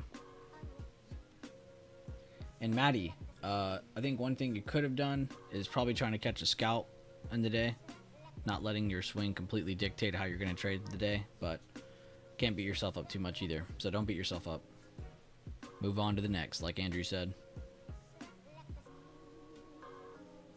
Good job, Carter. Good job, Ebad. Swung Boeing and Amped calls. Nice. Made a nice little 30%. Nothing wrong with that. December calls on target up as W is almost 200%. What strike are you? Did you just enter the target ones today? Or were you in last week and you were just bringing it up? If you're in a certain strike, let me know. I'll enter with you.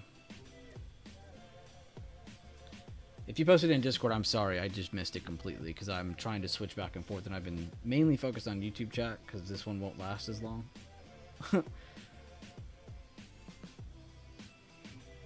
You entered today? I figured, yeah, because you were talking about it. If Sophie gets into the 16s or Affirm 70s, both will be LNT. Took the spy break out of PMH, quick rejection, so cut under PMH. Took that retest play to the downside, which was lovely. Oh, okay. Well, you had a good cut then. Good shit.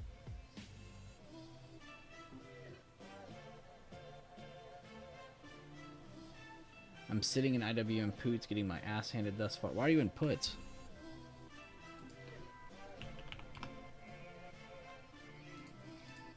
Like, you're in puts from earlier, or you just got into puts? I guess that's what I should have asked.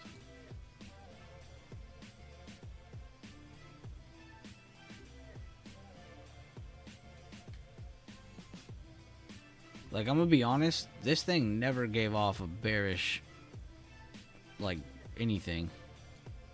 The only thing this thing did to scare this chart was when it re-broke PMH and went back down, but it didn't even break current day open. And then it made a higher low in the current day open range. If you just entered, that's something else. Oh, you grabbed Poots from all-time high. Oh, okay, never mind. Okay, fair enough. I was about to be like, damn, bro. I was about to roast your ass right there, but never mind. You actually were around that area. What strike did you get, Hayes? I didn't see what you said. I didn't see your strike or expiration. I was going to try to get your exact contract. I don't want to get something different. I want to get the exact same thing. Let me see the chain, actually. I might find something better. Unless you found the better chain. Oh, my side. What is the gap fib on this? Dear God, 142? That's actually nuts. Most people are going to aim for this base, but 142 is probably a really good initial target.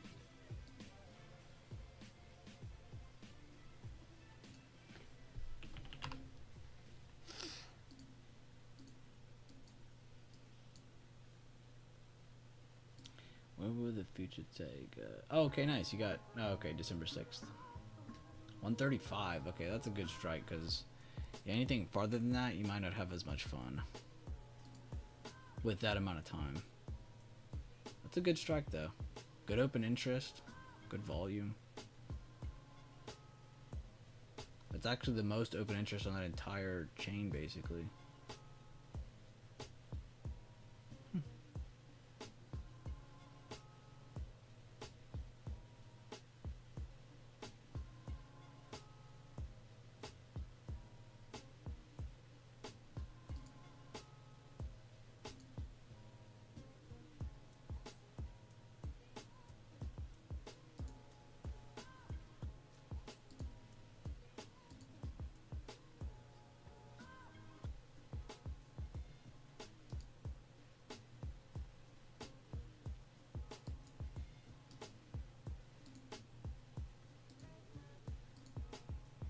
Alright, I did get a different contract than you.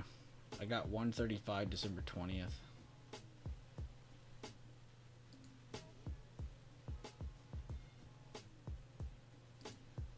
I do like your logic on that one, though. I actually was looking at Target beforehand, but then we had that gap down move, and then I just stopped looking at it because of that. But my watch list included Ulta was my main one that I was looking at. Let's look at that one again. Where the hell even is Ulta? Oh, yeah, I was looking for just any kind of reversal at this point because it made such a fat move down. I was so proud of her.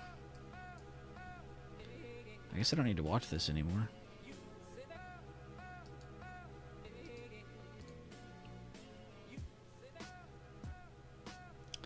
Damn, that thing's a beast. Home Depot last week with Misi. Good call out on that by Misi. That was actually one of the best swings I've seen in a while. Cat as well. We kind of just watched Cat in unison with, or in tandem with Home Depot, just to kind of see how it would react with it. And both did great. So shout out to Misi. We also went over Hims. Hims is a cool setup. I just liked the fib on it. You could see from the dip here, they actually retook it again. There were a bunch of other setups we looked at. I don't even know where RTX is anymore. Yeah, it's struggling. This is an interesting one because it's still kind of set up like it was before. It's just a little uglier now with this recent candle and recent rejection. So I wonder, is RTX done and we end up cracking under 117, go down about $2-3, maybe $4? Kind of interested on that one too. Adobe got the move up. Screw us, right, Andrew? Avgo still struggling, but I just can't get over the fact that it does look good holding this still.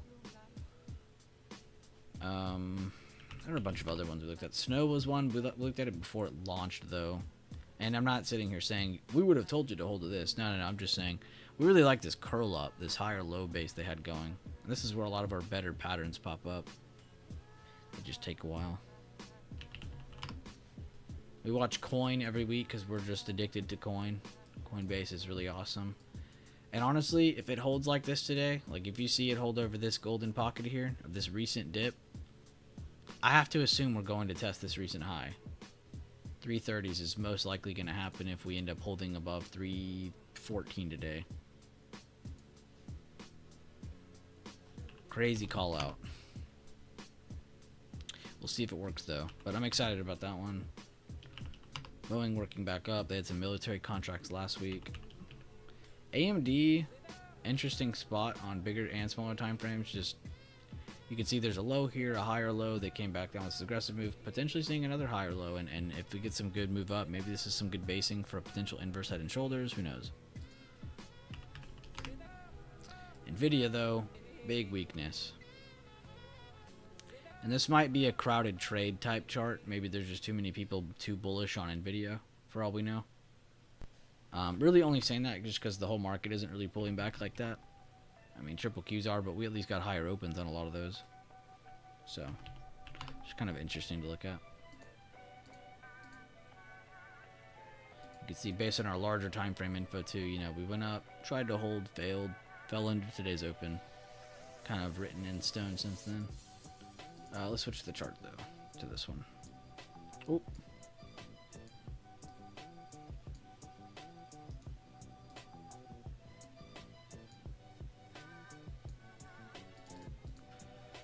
But yeah, let me know how stream is. Let me know how you guys have been today. A lot of good explanations today.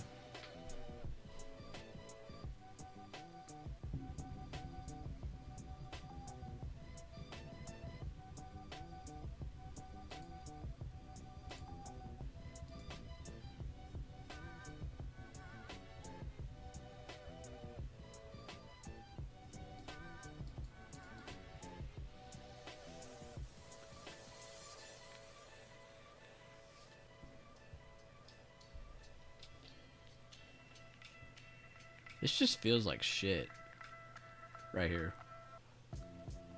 Like they got some wicking here. They closed under but didn't break that wick.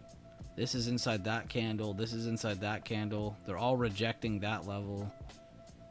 It just feels really shitty. It's like everyone went from too bullish to too bearish, and now it's like neither side wants to pop. But watch out though, because if we keep seeing continued weakness here, bears should take control over time. And we probably will be seeing another dollar down from here. Watch for retake of 598.20s. It'd be a very good sign that buyers are trying to send us back up a little bit. But a good rejection here could send us back down to 596.90. Hopefully that makes sense to everybody. There really wasn't anything complex on that one. See you later, Tobias. Appreciate you. He said make money and don't give it back. Could be like this all week with holiday.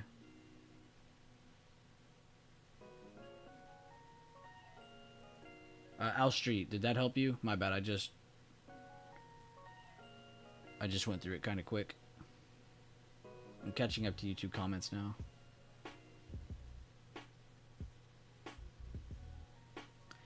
Let me know if that helped or not. I just covered it again, but I didn't see your question until just now, so I didn't know if I had said it in time.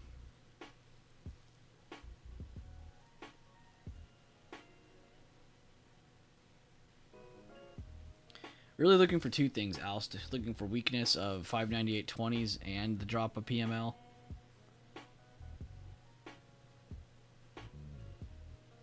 Well, I mean, you just typed it. It was like at 10:15, and then I just answered.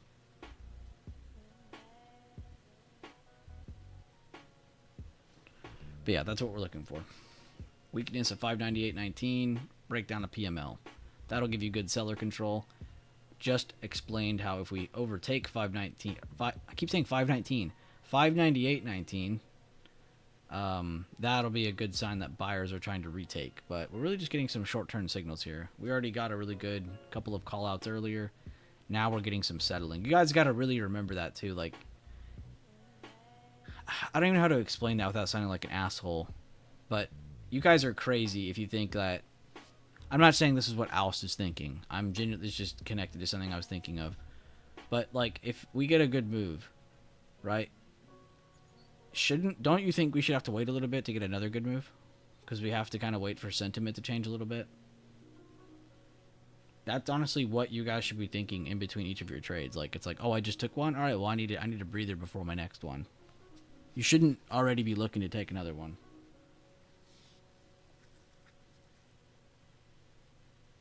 You are telling the story of the chart has been helping. Thank you, Mighty One. I really hope it is, because I'm not joking. I have put so much effort and energy into talking like that.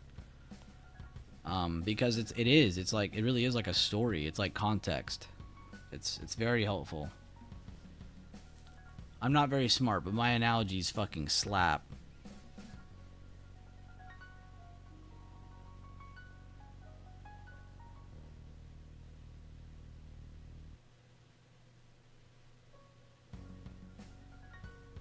We just went over triple Q and IWM. Where are you guys at? You guys are like asking me things I just covered. We'll go over it again.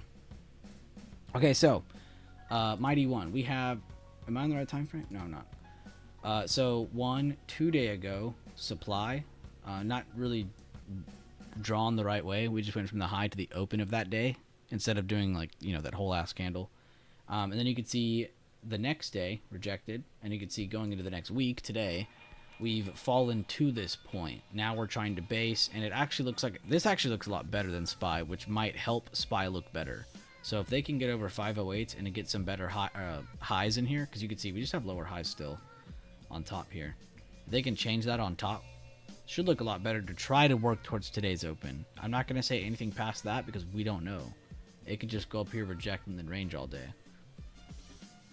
But, yeah, no, so you're looking for triggers over this, but you're really looking for not just strength over 508, but really you're looking to see, does it pop these recent highs right here, like this wick, the meat of these candles here. If you can get over that, it's a very good sign.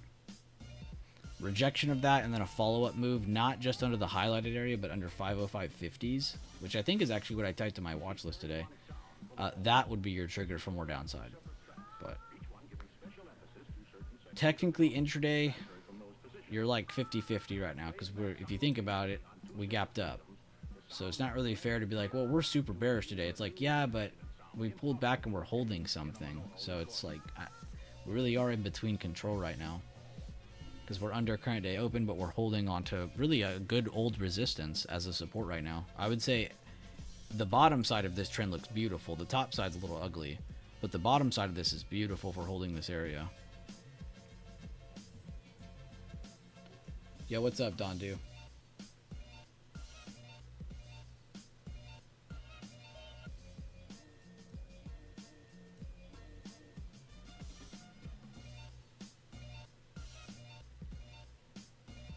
Wait, I gotta read that like a third time, Oust. That was a little confusing. You said, let me clear it up. Universally, don't look for shorts until under PML, as in, this is a rule not to break 90 to 100% of the time. I mean, it depends. As I just explained, like, you gotta use your context. In today's example, yeah, that's what we're looking for, but not every day are we gapped up and pre-market low is like the only support we have there before a continuation. You know what I mean? Not every day do we have this exact scenario. So no, not 90 to 100% of the time. It really does depend on where everything is, using your context. Like Mighty One just finished explaining too, like the telling the story of the chart, like we just explained.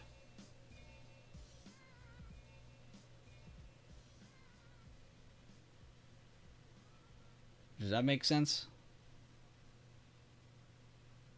Because I feel like I've gone over this like every week and we're just still stuck on the same topic. I'm not trying to bash anybody, but it's like, damn, this is getting really tired of talking about this. I'm not trying to bash anybody, it's just like, damn, I'm going over the same thing every stream and it's getting kind of tiring for me. I really just want to come in here and trade, but y'all are making it kind of hard. I just come in here and talk about the same thing every stream. I'm not trying to complain, I'm trying to have a positive attitude, but it's really hard. It makes it very hard for me to trade, and it's very distracting.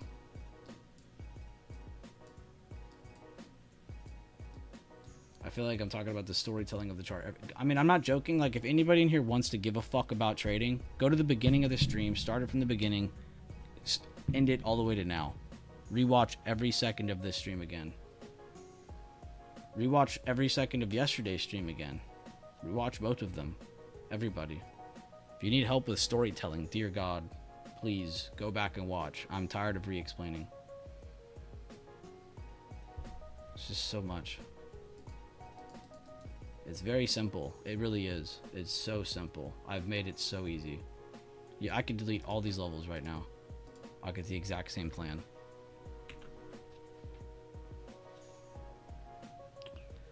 And like, it's crazy to me, people are looking for more plays from right here when it's like, bro, we gotta wait. We gotta get some info here first. Like, I have nothing to go off of here. Like, we just went up. Everyone thought we were about to go to the fucking moon, and then we didn't. We fell. You know, so honestly, energy in the chart right now is not at highs right now. The energy levels of trading is not high right now.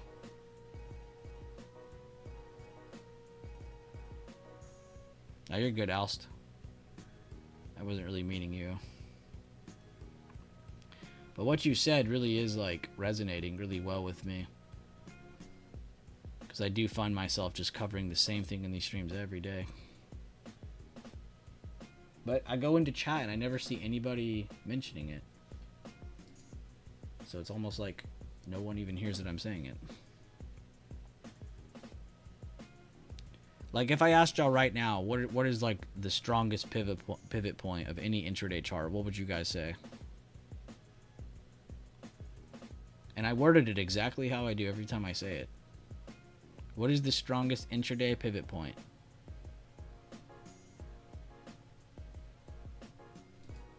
I gotta know. Who knows this? Please, someone cheer me up a little bit. Right.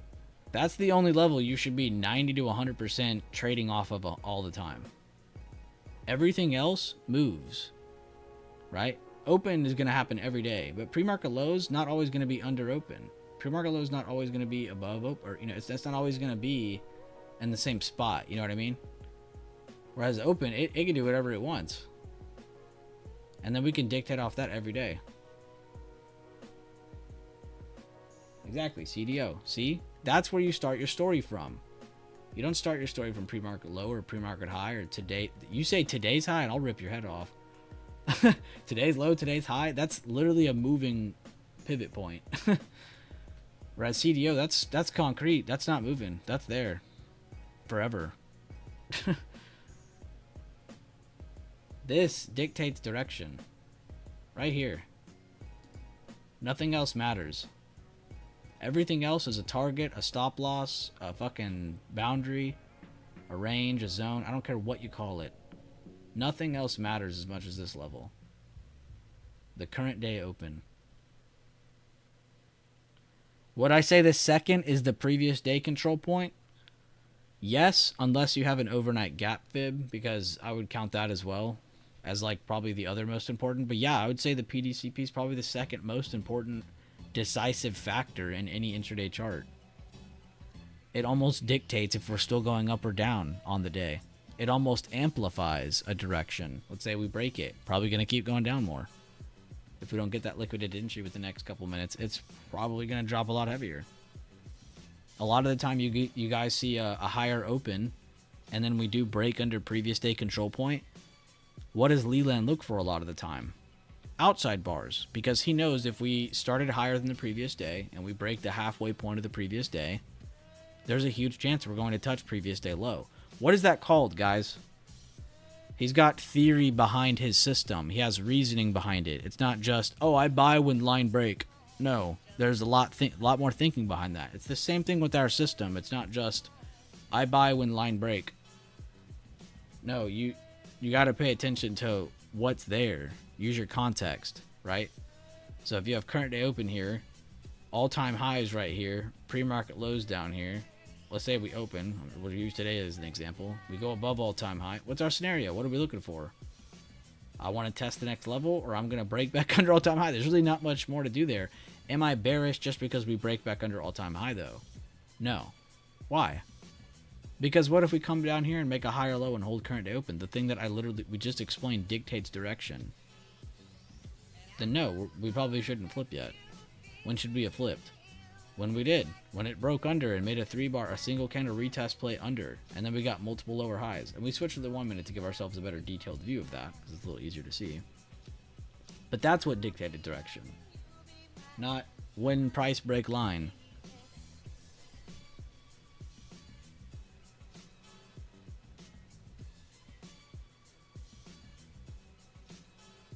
But yeah, current day open. And if you even hesitated to say current day open, anybody in here, when I asked what is the strongest intraday pivot point, you have not been paying attention to me, because I have been saying that for years. That has probably been one of the first real rules my system ever had, was using current day open as step one. When I teach people things, when I have mentorship groups, when I have one-on-ones, guess what the main level I talk about is? Current day open. It amazes me every time I have one of these one-on-ones too. They'll always surprise me. They're like, oh, I don't use that level that much. Why? That's like the most important level on any intraday chart every day. That literally dictates if we're going up or down. Why would you not watch it? You know? I'm not saying anybody here has said that to me. I'm just saying, like, if you even hesitated to say current day open, you're tripping balls, dude. Anybody in here? But good question by, who asked that? Will. I'm glad you asked that, because that would be a good, cool second one to think of. But I'm not trying to make people overthink here yet. I can't even get people to focus on current day open, let alone PDCP. And then targets, you know, like let's say we're above previous day entirely and we break under current day open. What is the highest probability target in that scenario? The previous day high, because we're above previous day high. So if I'm breaking under today's open, that should be my target. Unless, you know, PML's there in the way, but let's say it isn't.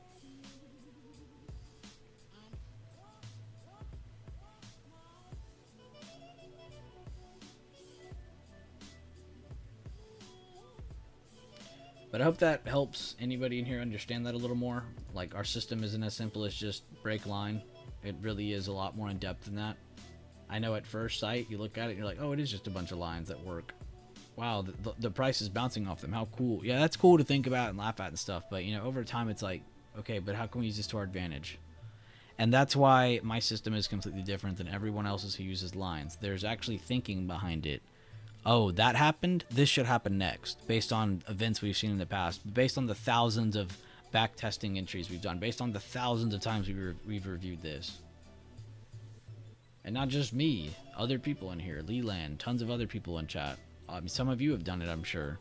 Some of you have probably backtested it hundreds of times just to get a little bit of confidence behind something. If there's a few things you should pay attention to when using this system, it's just context, awareness, do the right thing in the right order. If we just held a higher low, should you really be looking for more shorts? You know, probably not. That's pretty idiotic. You're kind of going against trend. Just think logically. It's all logical. It's not, there's nothing complex about it. It's just logic. You guys always hear me talk about how many times we go over the lesser of two evils in each situation too. Like, that happens every trade.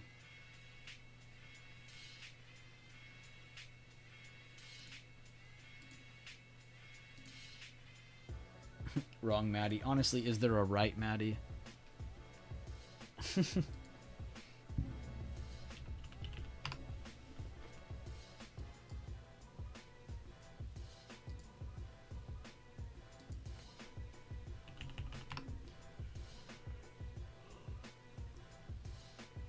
And I hope anything I just said resonates with literally anybody.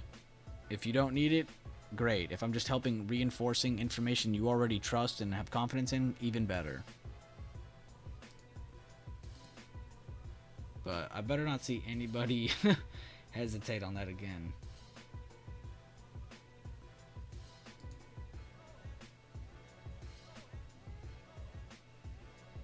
Yo, John G, I don't know, maybe you had stepped out of stream earlier. I didn't know if you had caught that, but did you see the explanation on why that IWM all-time high was that at that point earlier?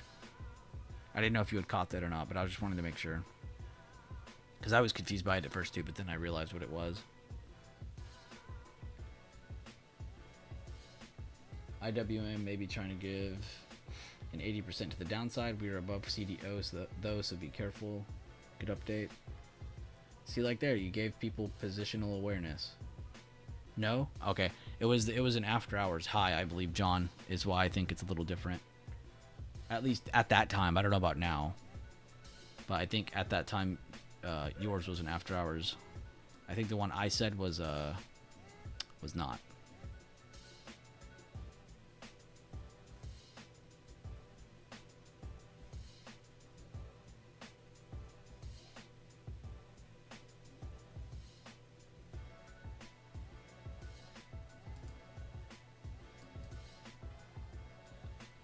Burnt out from what, Leland?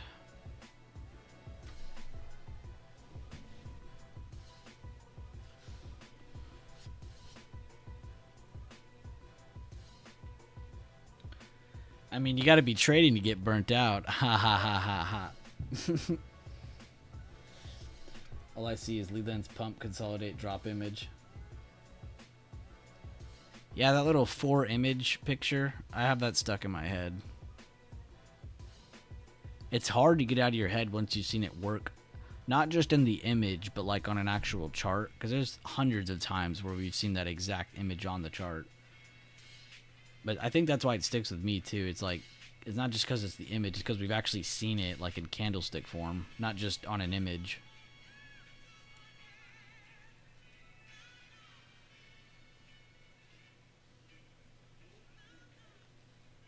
Watching the grind sideways.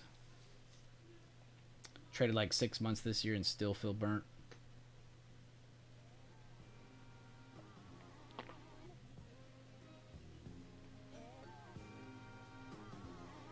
You could change your process up. Don't change like how you trade, just change how you present it. Maybe it might make it more exciting, or just trade even more or less. Maybe you're just still trading too much. Maybe you're just so rich you just don't feel it, you know? These 1%ers, man.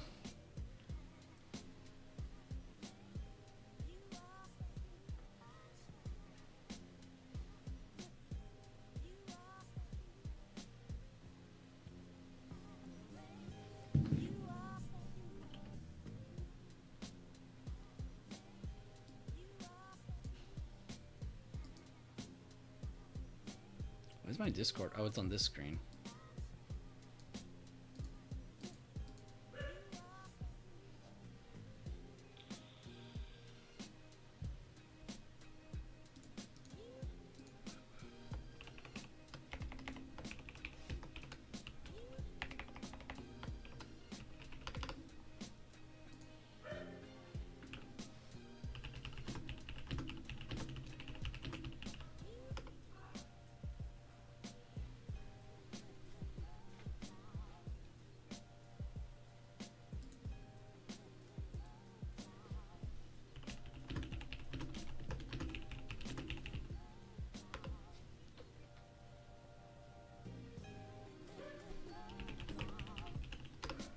New low of day on SPY. They did in fact give up the 598.20 and the new low. They did also break the previous day control point. Oh wait, no, that was the overnight gap fib. I'm mixing halfway points up now. Ignore what I just said. We just hit the overnight gap fib. The 50% of it.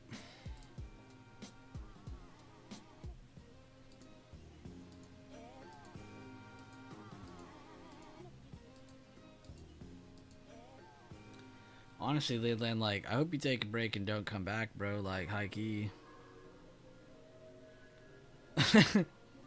I'm kidding, of course. I meant to make you a meme this weekend, Leland. I couldn't find the template I was looking for, though. I can't tell you yet. I gotta find it still.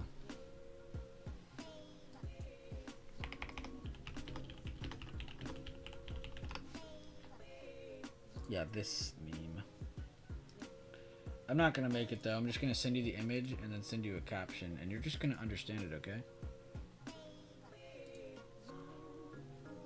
Where's your DM? You don't talk to me anymore.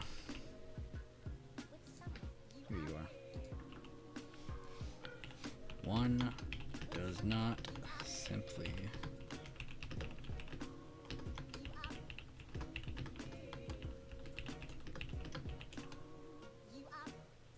There we go.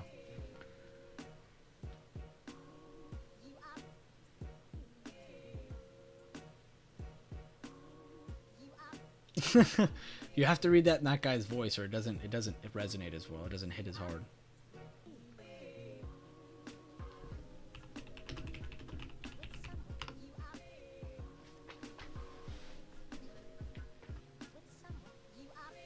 How far in are you? Not far enough.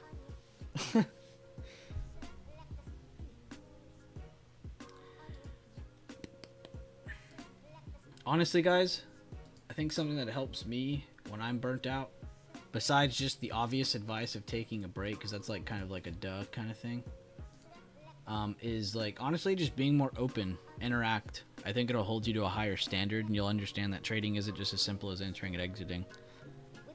And I think the more you hold yourself to a higher standard in chat, now whether this is posting in a channel where only members can see or posting on Trade Floor, I don't care. But I'm not just talking to Leland, but that was a good question to ask for everybody. Like, post your shit, be more open, hold yourself to a higher standard, see if you can pressure yourself more. If you're getting bored or burnt out, pressure yourself more. After a break, of course, I do highly recommend a break before that, like, you know, over the weekend or during a week, or maybe just take a week off. It's really nice. But everybody in here, seriously, like, if you're just open about everything you're doing, like, hey guys, I'm entering this contract here. Like, I don't expect someone who's new to chat to do this. But if you're someone who's been in chat, you're feeling burnt out, you're definitely experienced, you know, post in chat, quit being lazy. And that's the only time you should be typing in chat, is when you're going over something or when you're openly trading something. Maybe we can make a new channel for this for just the members to see, but like this, I need to see that more, because like I see some of you do it, I see some of you kind of go away from it, and it's okay if you don't care about posting your trades, but like it's not about posting, it's about holding, like I just said, holding yourself to a higher standard. You're able to post it, be open about it, and when you're wrong, you take those hits on the chin. When you're right, yeah, you're allowed to be excited and celebrate. You're allowed to be excited. Stop, Faith. She's trying to break down my door. But yeah. I feel like that helps me a lot.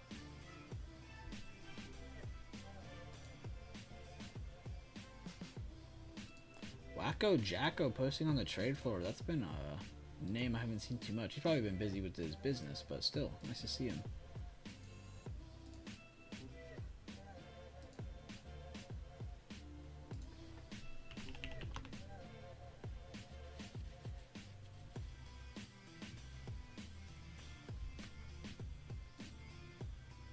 One does not simply.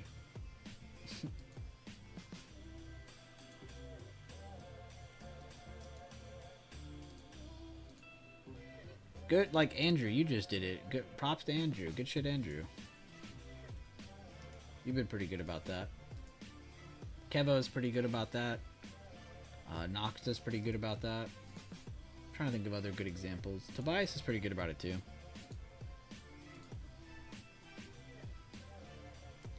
And I really don't want that to bring in the wrong kind of people. Like, I hope you, when you guys post your plays, I really hope that doesn't bring in someone to just sit there and lurk and follow everyone's plays and then they complain if they lose. But I really hope that challenges some of you, and I hope you challenge each other. No. Just trades in general, Andrew. I'm not just talking about loses or just win, like both. I'm saying when people get like burnt out and then after they come back from a break, like instead of just going back to trading in secret, like maybe you guys should post more openly. Hold yourself to a higher standard. It'll make you make better decisions because you feel that pressure. Over time you don't feel it as much, but it does allow you to kind of like exert yourself a little more. And it's just kind of cool connecting with people that way. I was saying after a good break, that's a good way to come back to posting, like holding yourself to a higher standard instead of just the usual average stuff. But I'm just saying there are people who already do this, and you can see like they're very free spirited, they're very energetic, and I genuinely believe it's because of this like open-minded like thinking, just posting and being them, and then when they're not trading, they're not posting, and that's how it should be. If they're not around, guess what? They're probably not trading. So, but yeah, holding yourself to a higher standard, I think that'd be a cool thing to see more people in here do. Even people who are younger in this, like guppies, and think they've only learned a little bit. Like, I want to see those people do it too.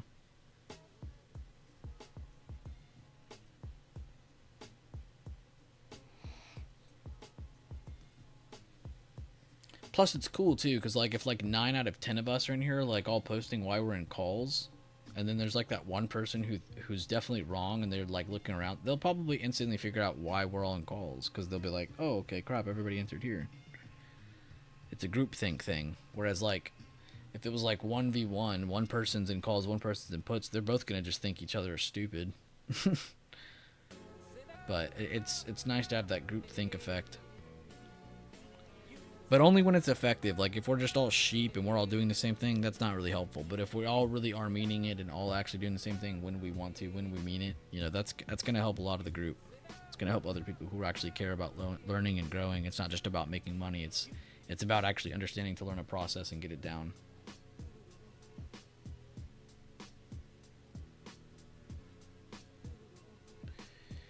Yeah, what's up with everybody, though? Where are y'all going Thursday for Thanksgiving? I'm going to a steakhouse Thursday. It's a very fancy steakhouse. We only go to fancy steakhouses like 2 times a year, Thanksgiving and Christmas.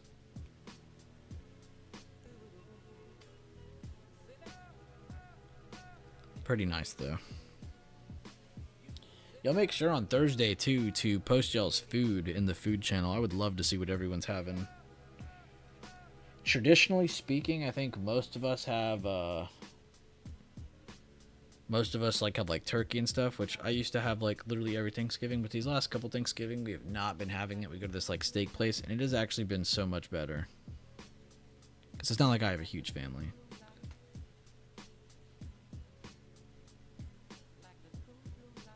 What is my steak of choice? Honestly, bro, I really don't. I hate when people ask me that because I really don't care. Like, I'll eat a ribeye, I'll eat a T-bone, I'll eat literally any steak, bro, as long as it's medium rare and there's blood coming out of that thing. I do not care. I just like steak. Gun to my head, bro, I probably still wouldn't be able to decide. I'd be like, bro, just give me some cow.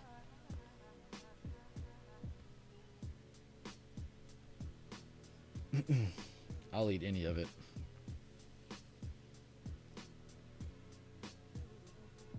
Turkey at a steakhouse? What? No, I'm saying... No, what? You didn't hear me right. I'm saying every year we normally have turkey. Traditionally, normally people have turkey. We go to a steakhouse and I don't have to worry about that. Which you could still get turkey at a steakhouse, though. I don't know why that would be weird. They have turkeys at steakhouse, especially around Thanksgiving. pink only, not liking mooing. I mean, raw is alright, but I'm not trying to eat a raw steak. The only time I would recommend eating a steak rare, like full-on rare, is if you're eating Wagyu. If you're not eating Wagyu, there's really no point to eating that unless you just love getting sick. If you're getting meat from the store and you're eating that shit rare, there's a problem. But Wagyu rare is probably pretty good. That's probably the only type of steak I would eat that lightly cooked. Now, medium rare is good enough. It's gotta be bleeding though. I hate when you get medium rare and there's like, and you can tell it's like barely fucking pink. You're like, what the hell is this? Send this back. Kill me another cow.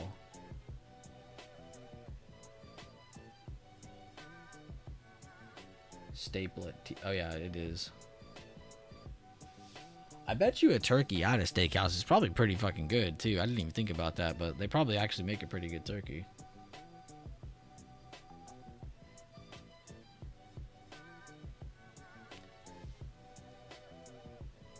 Maddie, I just had images of Asmongold cooking steaks go in my head. If you know who that is, he's like a famous online guy, and he has this thing where he cooks steaks.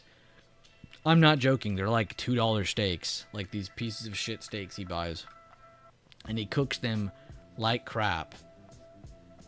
Bro puts like Worcestershire sauce. I can't even say the word because it's so stupid. Puts that on there and then like overcooks it every. Like, bro, what is going on? Like, people like that need to be arrested. I was telling Andrew this the other day when we were chilling, but there was a guy that I used to work with, and y'all are gonna think this is crazy, but this guy, like, you know, there's well done steaks, right? There's people who eat well done steaks. You know, they're weird, right? Fair enough. But there's a guy who's even worse than that. There was a guy that I used to work with thousands of hours, and he would cook. The only way he would eat his steaks is if you overcooked it. So he liked the greasy shit all on it that like made it crunchy and like taste like burnt. Make it taste burnt. He likes that. He likes it because it's crunchy.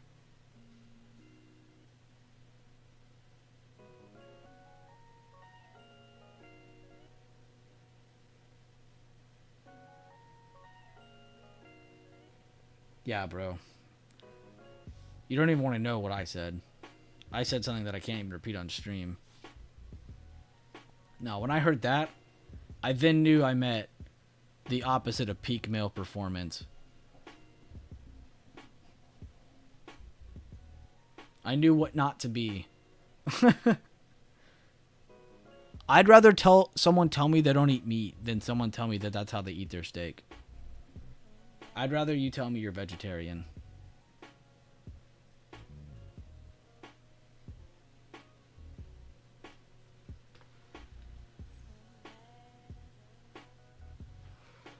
Nah, craziest part too. Craziest part. This man was born and raised and has lived his whole life in Texas. Southern Texas. Yeah, no, I was like, bro, this is not just un-American. This is like un-Texas. Like, get out of the state. Go. No, you're good, Misi. I'm not roasting vegans. I'm roasting this guy for how bad he was eating his steak. I was saying I'd rather him be vegetarian or something, like anything. I'd rather him tell me he's on like the craziest diet I've never heard of than eat a steak like I just explained. Whole table. Bro, that just got me. Oh my god. Ebad's comment just got me. He said, whole table shaking as he cuts the steak. LOL. Dead ass, though. I just remember I'd be eating mine and he'd be next to me. Like, we'd be in, like, the woods, like, you know, hunting or something. And we'd be eating one. And he'd be next to me. And I'd be eating mine. I'd be going ham on mine. And I just, like, I can't. Like, you're crunching and you're eating your food, right? Like, you hear your food. You're chewing, right? Over all of my chewing, I could still hear his next to me because he's like crunching on this like brick of a steak. No, you're good, Misi. I just want people to, I'm not attacking vegans or vegetarians here. I'm just saying, like, that's crazy what I saw this guy do. I'd rather you tell me you're an alcoholic than tell me you'd eat a steak like that, honestly. I'd rather you tell me your 3 square meals are full of alcohol than just eating a steak like that. I mean, that's just crazy.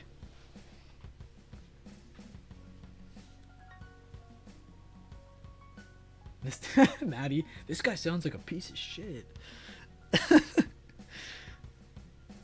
Yeah, like if you had to judge a person based on how they had their steak and that was what you heard from someone, what would your reaction be? Seriously, like, sorry, I can't be your friend. Sorry, my mom said I can't talk to strangers. Like, what do you do after that?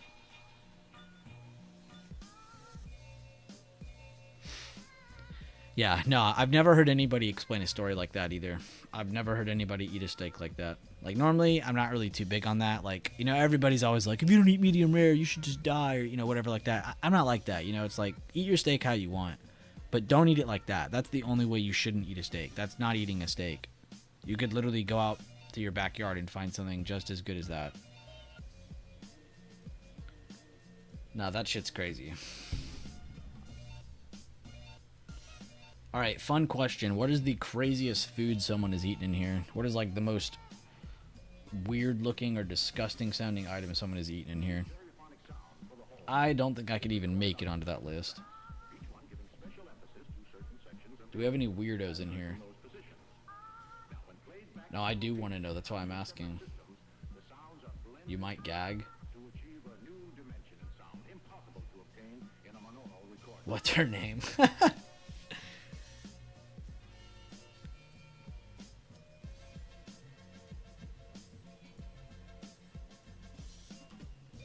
Goat liver cooked in blood. Fish eye for a dare. I've actually heard fish eyes are pretty good. I've never had one. I don't think I'd ever try one. But I have actually heard those are pretty good. I've heard the same thing about like cow's eyes as well. Like for some reason people freak out when they get to eat a cow's eye. I'm like, bro, you sound like a cannibal. Chicken feet. I've heard chicken feet are pretty good. I've never even seen what they look like when they eat them though. Goat head, beef tongue, beef liver raw, and he's had bull testicles. I knew you swung both ways.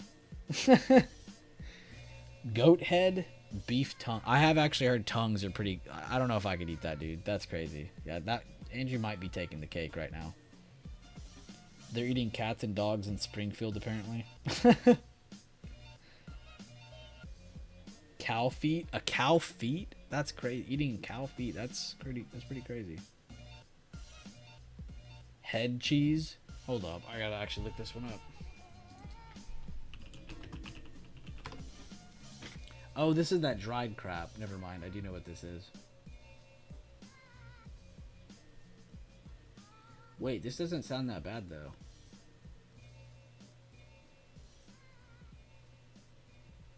Ew, never mind. It's jellied meatloaf. That's crazy.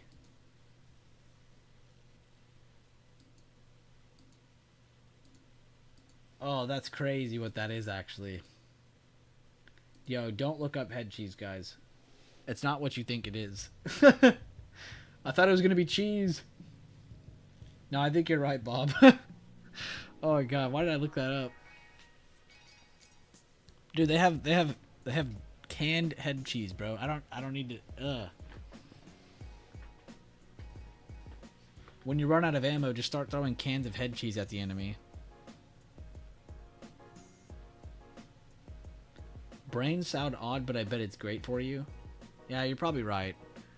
I mean, why would like every alien care about eating people's brains if it wasn't like beneficial, you know? So honestly, eating a cow's brains probably is like you probably gain superpowers or like you unlock another like 0.1% of your brain or something. Who knows?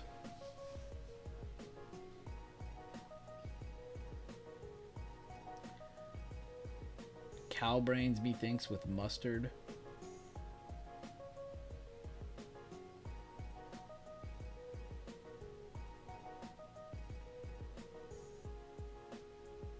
No, it is not. My grandma be smashing the head cheese. You want some, sweetie? Hell no.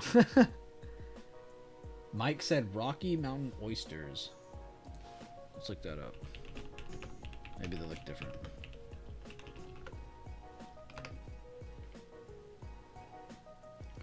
Are a dish of deep fried animal testicles. Okay. That are originated in the American West and are often served as an oh, they're appetizers. Great. Yeah, it's not even the main course. Nice. These are the ingredients. You ready? Skinned, sliced, and battered animal testicles. That's it. Preparation. Coated in flour, pepper, and salt, and sometimes pounded flat. Ouch. Then deep fried. Reminiscent of seafood, especially calamari. There's no way that is reminiscent of calamari. I've had there's no way. Can you confirm this, Mike? Oysters and calamari, are they reminiscent of each other? There's no way, dude, because I actually thought calamari tasted pretty good. I'm sorry, Maddie. We'll stop. We'll stop. Don't stop, guys. Don't stop.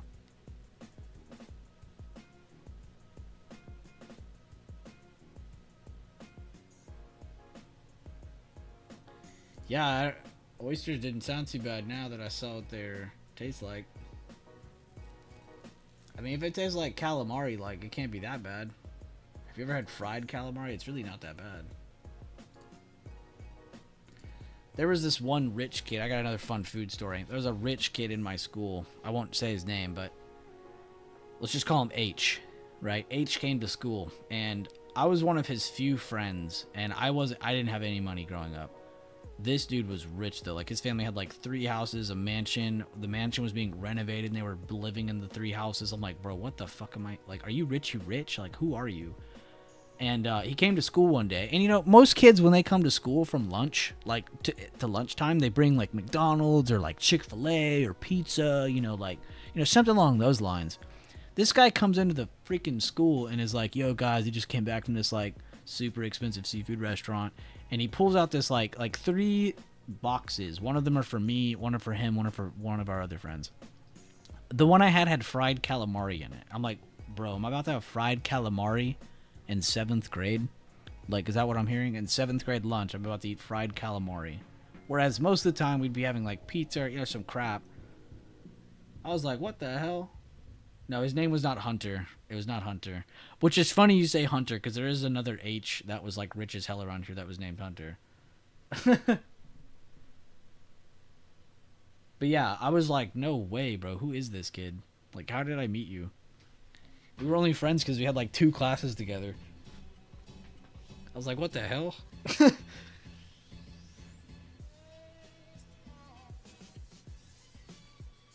Trailer Park Boys? Yeah, Trailer Park Boys is good.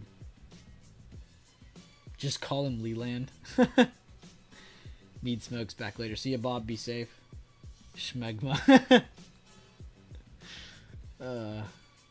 What's the expensive fish eggs the rich people eat? What is that called? Caviar. Yeah, caviar. Airsoft BBs, that's what they eat.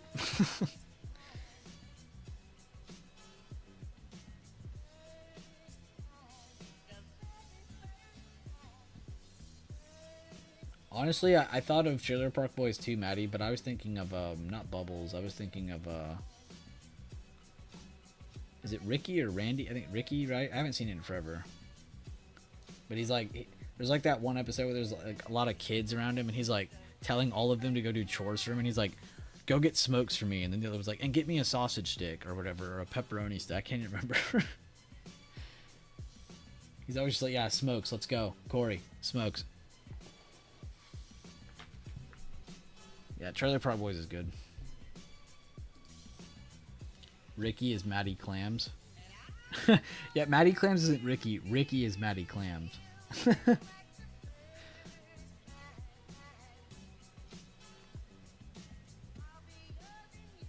I think I've tried it once, Alst. I tried it once, and it was a lot saltier than I expected it to be. It was very salty tasting. I don't think it's like actual salt, but like the taste of it was salty-ish. I've had caviar once, and I was like, eh. This ain't as cool as the movies make it out to be.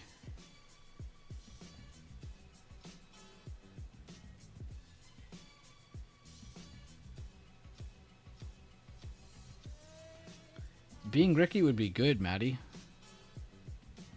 If you think about it, he gets excited over small things, so he's always happy. And if you think about it, too, you now have Sleight of Hand Pro. Because, I mean, anytime he got pulled over, he just talked himself out of it. It didn't matter if they were in the Canadian border. It didn't matter if they were getting arrested. I mean, he talked himself out of it all every single time. He'd be like, they'd be in the most impossible scenario. He's like, guys, I got this. I didn't want to have to do this. And then it just gets them out of any scenario. I'm out for the day. Peace. Talk later. See ya, Andrew. Have a great day, man. Thank you for being here. I've seen it prep. Oh, it actually is prep with salt. Okay. I just know when I had some, it was very salty. I was like, damn, this is not what I thought it was going to taste like. I thought I would eat like a spoonful of it and like gain like 3 inches in height or something. Like that's what I thought caviar did.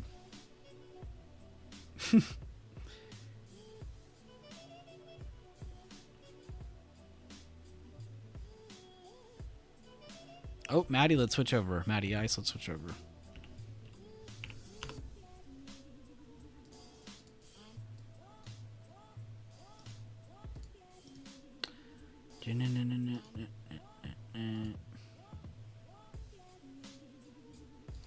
New all-time high in IWM today, man. Feels good.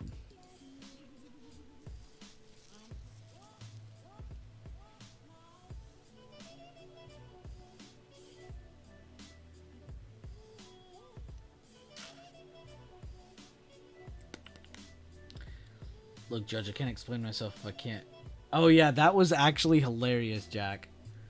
Damn, Jack, you got some good memory. Good to see your name pop up, man. I got a little hyped earlier when I saw your name pop up with the post charts or whatever. A true Canadian. Welcome, man. Oh, you're always welcome here.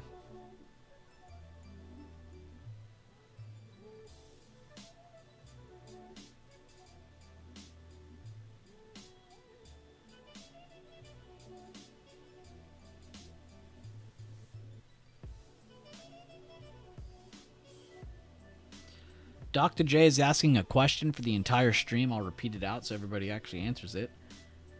He says, I have a question. People who are actively trading, but not in a trade, or waiting for a target, what do you do when you are waiting?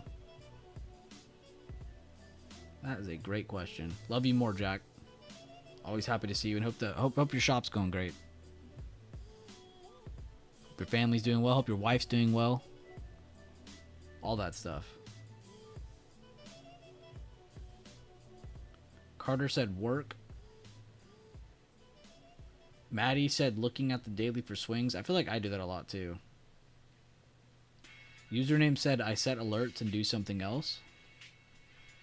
Andy said maybe check the charts every once in a while. Yeah, that's smart. Kind of check back in on it. Make sure you're not missing anything out.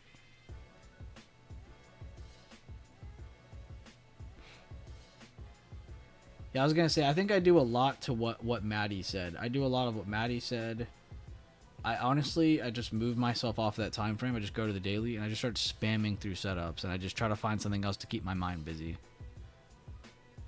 Because it could be actually kind of insanely stressful to just stare at that shit. Especially when you kind of already understand what your parameters of your trade are. You don't necessarily need to be like staring at it every 5 seconds. Or like you said, maybe you're in a scenario where you're not in a trade and you're just waiting. What's up, JD? Good to see you. Got back from a few days off for a wedding. Came back to over a foot of snow. Oh, God. Where was the wedding at? Was it, like, really far?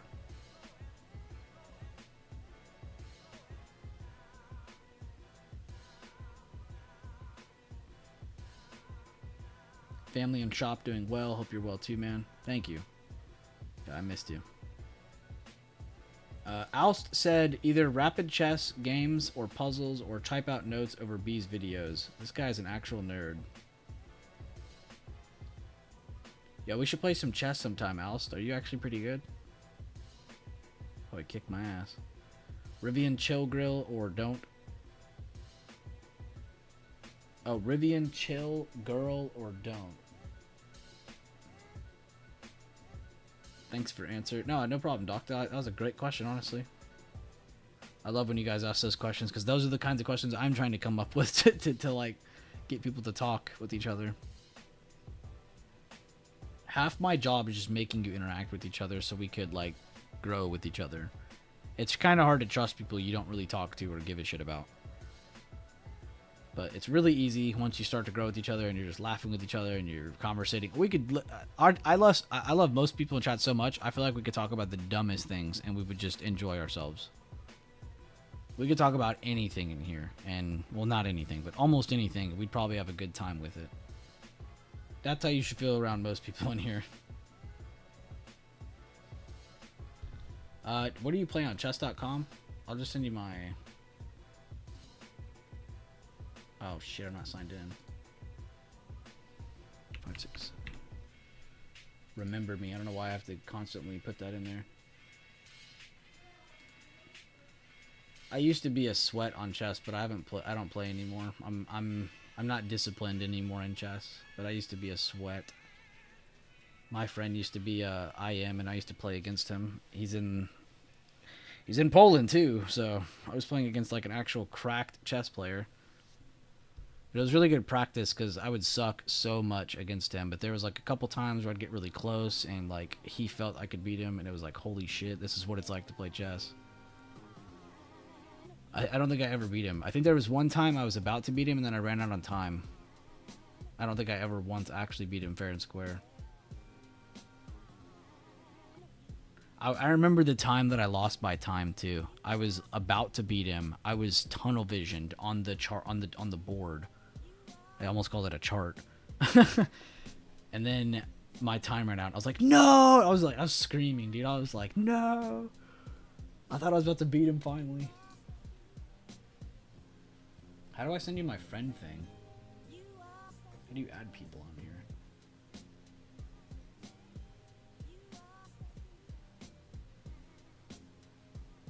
Oh, here we go.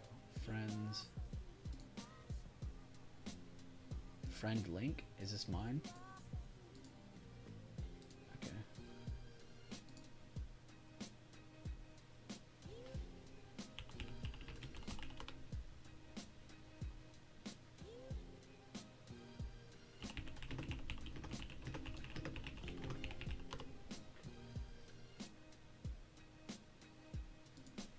I'll DM you on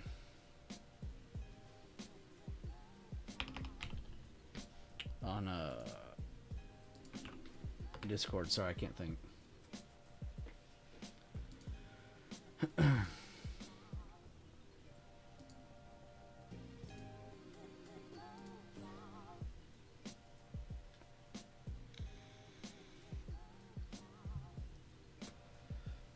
Don, dude, I mean, y'all just talked about Rocky. Yeah, I just said we could talk about anything literally 5 seconds ago.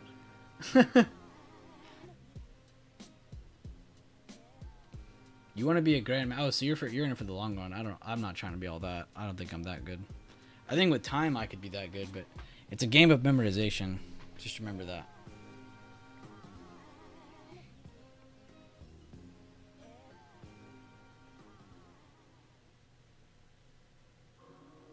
Oh, he probably tagged you, Doctor. When you tag each other, it highlights your name. Like if you tagged me, my name would be highlight. Oh, he already told you. He thought he gave you like some special powers. Like, wait, how'd you make my name cool? I wish you could leave it like that, like if your name highlighted. I wish it would do that for the members at least. Like if you're a paying member of my YouTube channel or someone gifted you a membership, like your name should be like highlighted, not just colored. It should have a fat colored box around it.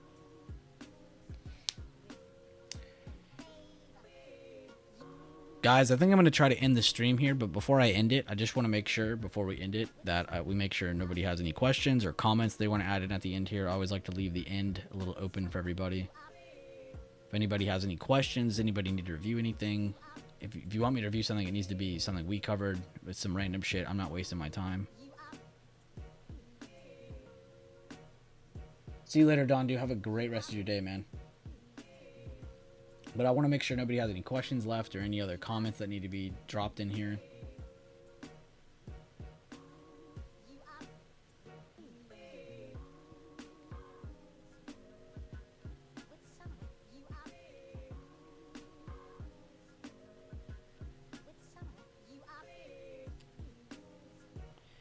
Is the fib from 244.46 to that low? Oh, good question. Let's see. See, that's a good question. I'm going to go over here because my OHLC is a little fucked up. But just know I'm grabbing the same info. And it is. Wow, look at you. Look at you, smartass. You got yourself a little lead test. Which, if you think about it, that's basically what a break of structure midterm retest is. It's just a lead test. It's a little easier to say lead test. Save a little bit of oxygen. Draw it on the 5, jump down to the 1, see what you get. What patterns do we have here, everybody? Let's do some pattern recognition. Oh my god, it actually gave you something. What is this candlestick? Does anybody know this? Before it broke down and gave you like a little obvious breakdown, what is this? I just covered, to give you a hint, we covered the opposite of this candle at the beginning of the stream earlier when I was doing that big pattern question for y'all and y'all answered. This is the opposite of that. So I gave you a pretty good hint. Before the breakdown occurred, what is this candlestick pattern? Yes! A crow candle. Oh my god, Ace. If I didn't love you, I'd tear you up right now. But yes, a single crow, a black crow, a crow. I don't care how you remember this candle, but remember it. And then we got the close under. Inside bar. Close under. And then bears have complete control.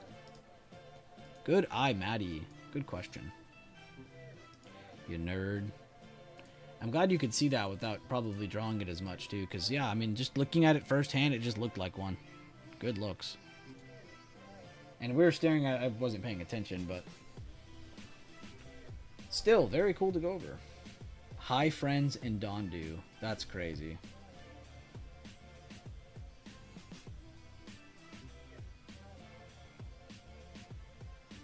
I'll remember that, Ace. When you're like, yo, Bueller, can you flash long for me? I ain't flashing shit. You're peeking dry, bud.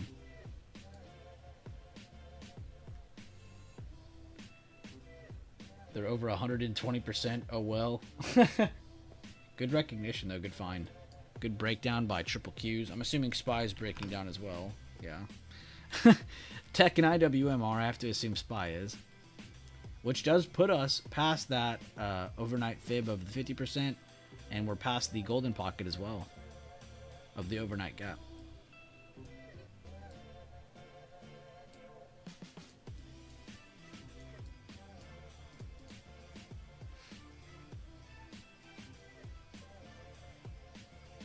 Yep, good call out, Doctor. I got you, Maddie. 1 second.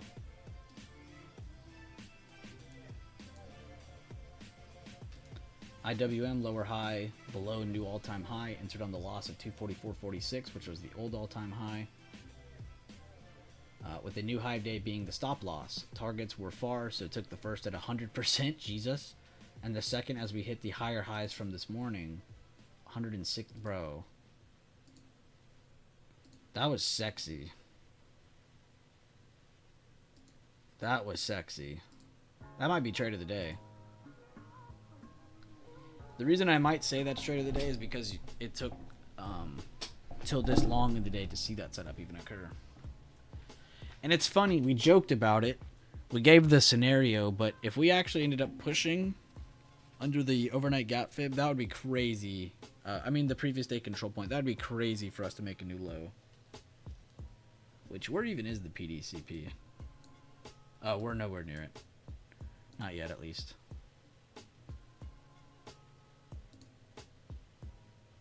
$594.65. That would be crazy to see that today. Well, we have previous day highs to worry about now. You got this little barrier underneath price.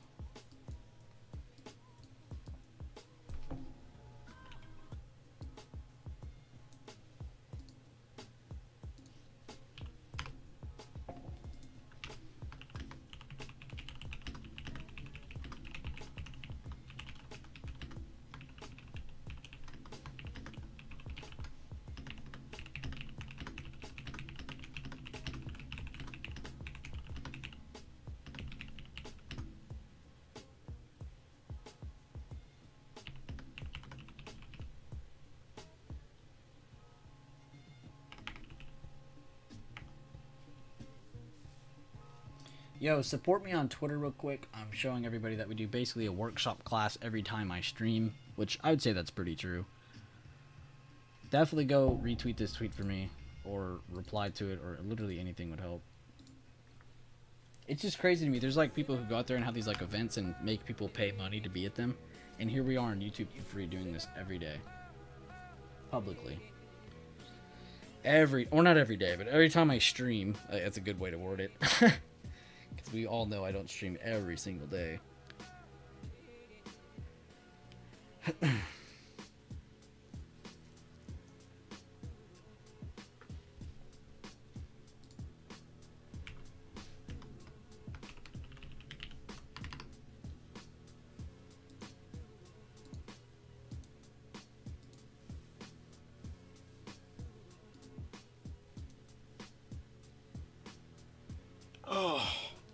Yo, how was the stream though? Before I end it, let me know out of 10, how was it, everybody?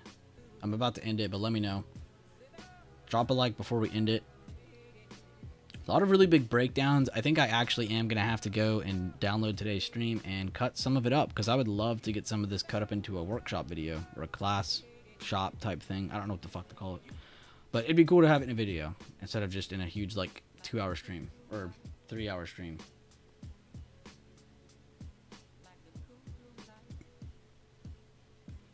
And you guys know me, a little harsh sometimes, but it's only because we give a shit in here. You know, we're trying to grow. If we're constantly going over the same thing, how can we grow? You know, so gotta progress. But I see the growth in a lot of you, honestly. Some of you are taking trades that you definitely were not taking before. Some of you are seeing things you definitely did not see before. Good leadership too. I'm starting to see more people hold each other up instead of holding each other back. But I really do. I want you guys to hold yourself to a higher standard. If you get into a play, post it. You know, and maybe down the road we make a channel for just members, so we don't make it as, you know, weird for new people to just watch and be weird and be critical of everything. But who knows? I join and you are leaving, Zero. Only because of you, Ace. But guys, I'm gonna end it here. Thank you guys again. We did a stream from open to almost 3 hours after open, so a little longer than I intended, but honestly, I just start these streams and then we go as long until we feel like it, you know? So I'm really just glad to be here with you guys. Thank you guys for all the support, all the likes, all the comments, all the questions. We had really good questions today. And all that stuff, seriously. But thank you guys again. Have a great rest of your day, and make sure to check out that tweet.